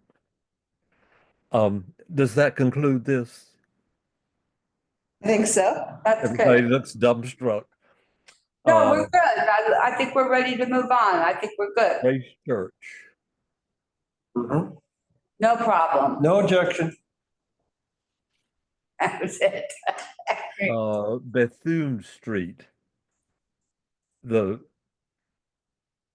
drafted studio.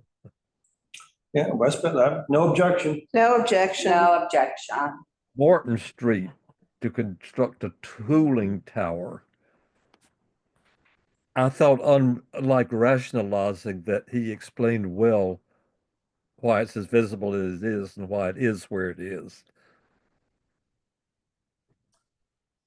I think it's just a part of the rooftop street, the shape of the so rooftop, too. so It's too I bad, have no objection. Not a soul is ever going to notice anything changed, Probably not once it's done. except people hung up on this Bowery application. May I say, I don't look forward to, and not say more. Yeah. Well, they didn't look forward to us either. Withdrawn. But they wanted to come to us before putting on that. Very hard. Nobody said beyond go to the staff and work it out. And if Landmark want to take it on staff recommendation, let them, but we've made clear our position that we want to see some proper, useful, harmonious, to use Susan's word, lighting fixtures on the building. Going back to the Roma. But we're not making a recommendation about it. We're just telling them to come up with something better and come back. Yeah, I think I have to work a little harder, or I think just eliminate it. I think it's really a way over everything. It is. Way over. I think it's gonna be a neon lit interior. Exactly. It'll blow your eyeballs out. It does. Yeah, exactly. And the color scheme is such that you really can't miss it. And we're not in the woods here. This is a busy, bright nighttime. And I'm a little bit incentive because the whoever was chosen to represent the applicant just doesn't know about these things. Right. No, she was, it was. Well, and the owner probably doesn't either. And fair enough, just eliminate it. That's what I say. No exterior. We really don't like exterior lights I anyway. say that after we've made them come back time and again with acceptable lighting. Well, unless she eliminates it, she doesn't have to come back. Well, how about saying Howard something? Street. Wait, just hang on for 1 second. Is it okay to say something like, that our recommendation is that that the lighting either be eliminated altogether or that you have to come back. Or that they come back with something, LPC staff recommendation. That's more harmonious. We don't need it. We So don't. we I don't object to that. I don't think that's the way we left it with the applicant. Oh, I see. Well, I did say quite a You few mentioned that, times. yeah. Yeah, I don't think she'll be. Well, we can say it, and Let her take and it if they over. want to eliminate it, then they can. It gives them the out to eliminate it. Yeah, also, they want to get out of this violation. I mean, wrap it up. Okay, Howard Street, one of those dilemmas. Well, that's the weirdest Doesn't stuff matter all I've that ever discussion about what's seen.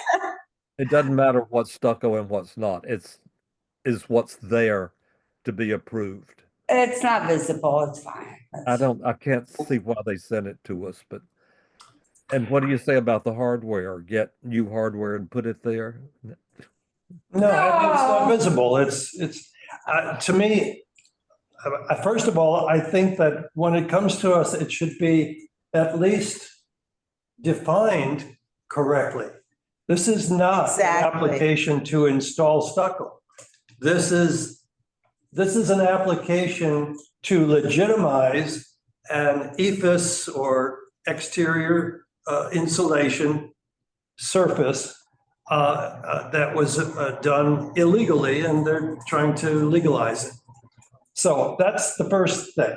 But as far as this is a tiny little hole that nobody can see, and it's done. So I think the reason no they objection. came is because they got a violation. They did work without a permit. That's right. And so that's why they're here. I don't see any undoing, so. No, but I do think that I would like to see it commented upon that this new owner does have responsibility. They were really passing the buck several different ways on this. Well, it wasn't us, and we didn't know, and it was the contractor's fault, and all these other things. And that was a little slick. And then made the mistake of saying that they own buildings all over the place and manage. And I think that given the fact that they alluded to other buildings that they have in the historic district, that, it wouldn't be a bad idea for us to say that, we hope that we do not see them here again for legalization. For this kind of. For a legalization. I don't. How does it feel that? Aside from reaming them, the material is wrongly described as stucco and the application, and the material that was used is not visually different from stucco in a meaningful way. And Right. It is visually different. Are you saying not visually different? and though it's visually different then. Oh, it's definitely visually different. yeah. I don't even know if it's legal, that material, but won't go there. You know, we don't use the same things that they use out in the suburbs. This is like a suburban Totally. material to me. But we weren't asked to weigh in on that. So the DOB has their own job to do. Maybe they didn't file it at the DOB either. That's why it never got flagged from landmarks. They didn't, they're saying, oh, they thought they'd pulled the permits at landmarks and DOB would catch it. They probably didn't file it. Yeah, they definitely led us to believe that they had pulled them at DOB, but how do we know? Well, I'm just saying, I don't know about this material. It would have been flagged, right? Yeah. It would have been flagged. Trust me, they always catch that. Yeah. Always. Yeah. It's a computer thing. Yeah. But neither here nor there. We're not going to be the rock here. It's not worth it. And the reaming part, the application irresponsibly carried out repairs without regard for the approved the approved application from landmarks or requesting a new application, or putting a new application. Okay. And this is more than a repair. You don't need to get a permit if you're repointing and replacing a couple of bricks. But And they would do one of those staff emergencies. A staff. Well, you don't need a permit to maintain If your somebody said the building's leaking and we have to put stucco on it. Especially a building like that. I mean, that was not the fact that it was leaking and they need to do it fast was not a reason. No, that was just At least in very manipulative. Flower Street. The only objection, as I understand it, only objections. Well, I think I was clear about the underpinning business. All right.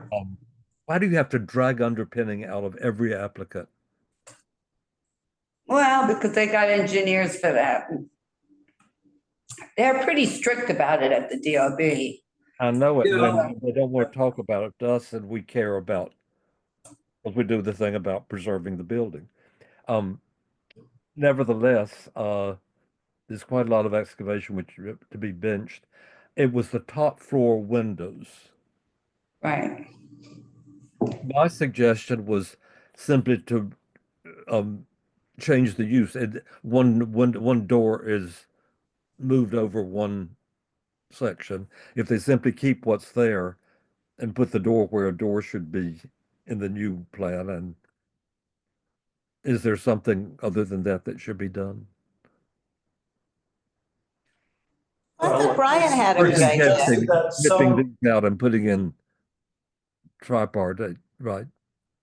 But Brian had a good idea. Just, we said we felt that there was a restudy needed for that top floor, something that kept the scale of the windows or the openings in line with either the existing house or something in line with the proposed design of the rest of the house. Something that would fit the rest. But right now, it doesn't fit either one. And the new proposal makes it even worse. I think it's also, right now, it's like a what do they call it, shiplap facade. When it's masonry, you're gonna wanna express how you're holding up this magic long span of windows. So I think it should be something that is in the masonry vocabulary with a lintel above it. And if it matched what would have been the parlor level, it would look very nice. Nice and open and still give them a lot of glass. Are you saying that it matches the one below? The one below that, below the below.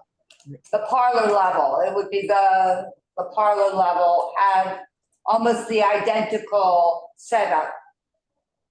I believe. I call it the parlor because there's Maybe that's too much cellar, design. basement, and then the first floor, if you will.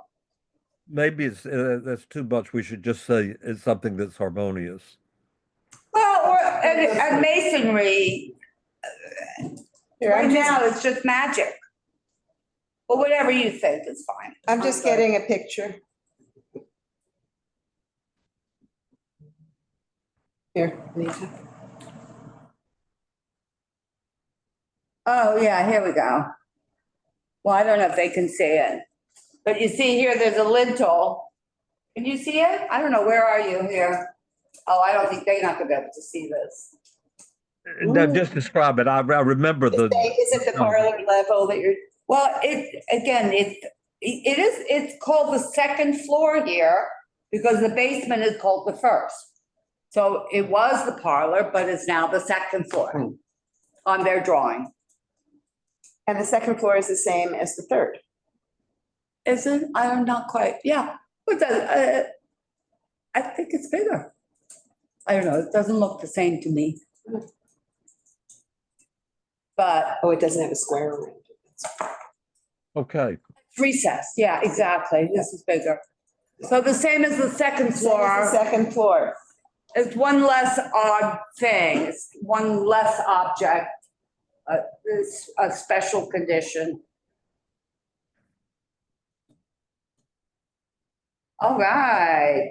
Which is the parlor floor, right? It is, yes.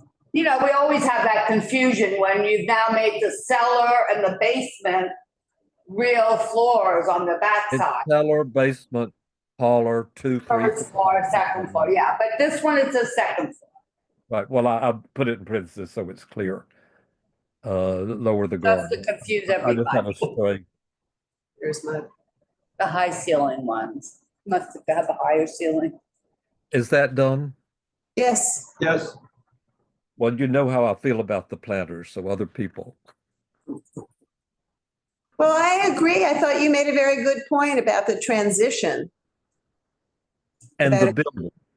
It looked terrible. The top floor windows look terrible. No, we're talking, we moved to 13th Street. Oh, okay. I'm sorry. That's not their fault. Moving on. Oh, we've moved on. Okay.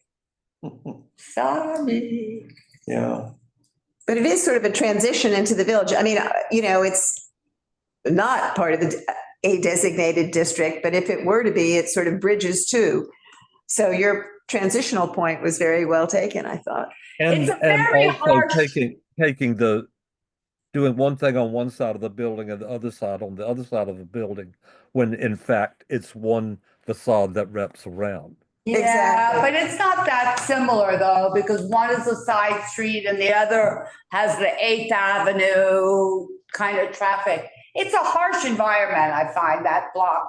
You know, it's barren. No, I'm talking about the building, the actual facade itself. Well, the build, just the overall feeling is just feels, it would be nice to have a little breaking up that big sidewalk. But I'm not crazy about those steel planters to begin with. Corten steel, right? Yeah, no, it's not, I'm not a huge, because you could never sit on them or anything. They're very inhospitable. They're basically a barrier in a way. But if they were smaller. I didn't know why they wanted them. They want to hide all those bikes that are right outside their window. Yeah. There's a whole row of city bikes. Oh. I think it's okay. Also, there's a lot of traffic. It's a weird corner because then it goes right up to 14th Street, which is another major car area. There's a lot of car traffic right there. What do we want? Smaller? I would just make them smaller and let it go with that.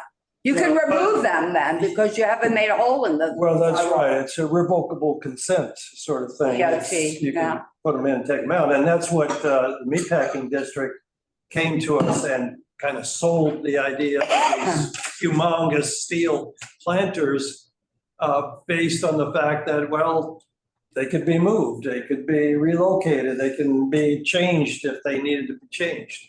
It's not a And problem. there's no sympathy for my trees only recommendation. Well, yeah, from what the slides showed in the section is that there's a vault underneath the sidewalk.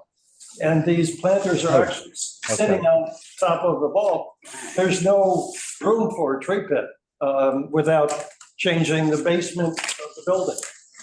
What about recommending planter trees as continuing the idea around the building? But It's what it does to the building that But they're really- not the same, Chanel. The two facades, even though it's one building, it's a corner, they don't feel the same. They don't read the same. One is on across the street from a park, has a narrow sidewalk. This one really has a big sidewalk. So they could plant just some want them rose smaller. tall, that would be all right, some shade. What's that? So we just want them smaller. I think so. Yeah, either smaller or putting trees in them. Yeah, why not just say Trees either? in the planters. Yeah. Weird trees like that. You make trees like that? They put them on roofs, roof terraces. That's right, planters. Trees are good. We like trees. Good sized trees up there. I see. It could be trees and planters. Yeah. I don't think we're opposed to adding greenery on the street. Yeah, I'm not. Either or. Good old Brian coming up with a vault so I can't have my trees. I know. I can't have a tree because we exactly split the 20 feet with one gas main and one water main. So there's no space in front of the Well, house. I mean, it was always objected to for years and years in Gansevoort to even have trees Right. because of the industrial. Non-industrial. Well, Soho was devoid of trees. Right. It is Oh, so that was a hard on the to-do. sidewalk that every tree is a gift Yeah. to dog walkers, all of us. I mean, it's so hot. But not if they're in planters. All Um, right, Is there anything else that anybody wants to? done. Oh, yes. I noticed that on West 13th Street, and its address is 405 West 13th Street. What's the address? 405. The canopies now have a whole row of these huge banner flags. Oh, you sent an email. Yes, I meant I to did. research that. And I went back and got more photographs and got the address.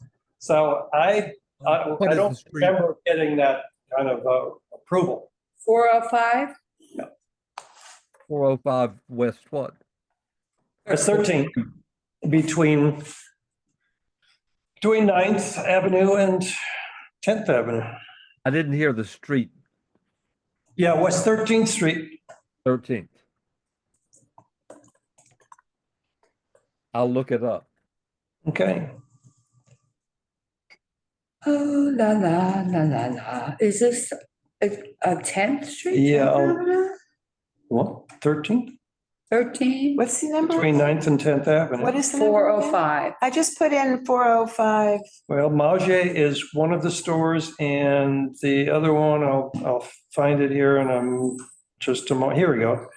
Yeah, Mauger, and well, anyway, this is a store, two stores under a canopy, and they got, Oh, I see. and it looks like they have brackets for even more flags on the canopy.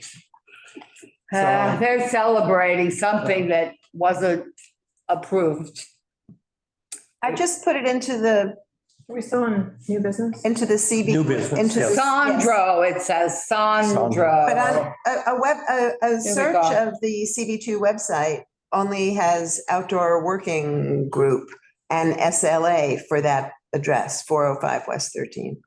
I don't have it in my record. There's a 1, 2, 3, 4, 5, 6 flags on my image here. We would not have approved it, nor would have the commission. No. And they're weird flags too. They're like sails. It's like a Yes. nautical motif. That's right.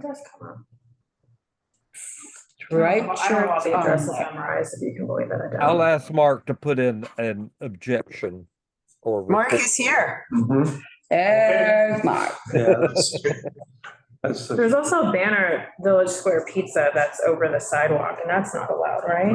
Which one? Village Square Pizza? Okay, that's right, it's 405 West Village 13th. Square Pizza? What's that? I'm just gonna write that Oh, down. Christopher, there's like a banner that goes across the sidewalk. I can send it to you, Mark. I've got it. That's probably like one of those glowing dolls. It's like it just opened. Aren't those the creepiest Yeah. things? You know, like the big. Oh, the one thing I didn't mention in my email was the anguish of the commission about, I happened on, because I typed something wrong, the discussion of the Old Homestead Steakhouse building. And they were, the two of the commissioners couldn't understand that it had already been torn down, so they didn't have that An option. old homestead or? And the interesting discussion was 40% of the brick was saved, and whether that 40% should be distributed in the new facade or should be concentrated in making one house original. Yeah. And I had to go to a meeting, so I couldn't hear the rest of it, but Or throw it at anybody who breaks the landmarks law. You get a brick. Oh, and damn. the chairwoman, I think a project right on the street, but I think it's over there, between 9th and 10th. Is anyone Right. Is anyone attending the landmarks? Because I don't always tune in every week, but is anyone testifying on behalf of the board's position at Landmarks Commission? I know we used to do that in the past. it depends on the severity or the. Well, we take volunteers, Valerie. I would love to That's give somebody the else. problem. I'd love to give somebody else an opportunity to shine. It Oh, doesn't that's always a have to good be me. answer. It doesn't have to be me. Smooth, baby, It doesn't have to be smooth. me. Not volunteering. I know, just but asking. that's a big time suck. It really is a big commitment. We had people who went to every single I one. think you can testify on Zoom is more what I'm asking. Yes, that's true. Anyways, just kind of, I'm just putting it out there. I'm not trying to give an assignment to anyone or complain. I'm just. I have never it's seen great, it this way. But you need somebody willing to do it who can speak clearly for us. Hold on. Okay, let's. Can we go eat adjourn now? this. It's been swell. All right. Thanks. Thanks, everybody. Nice Goodbye. info. Thank you, bye. Bye. Thank you so much, Eugene. Bye, thank you. Oh, there you are. Bye, I'm ending it. Everyone's saying. You're Boom. particularly well lit tonight, Eugene. You look like you're in a sort of All right, stop. netherland. That is a high.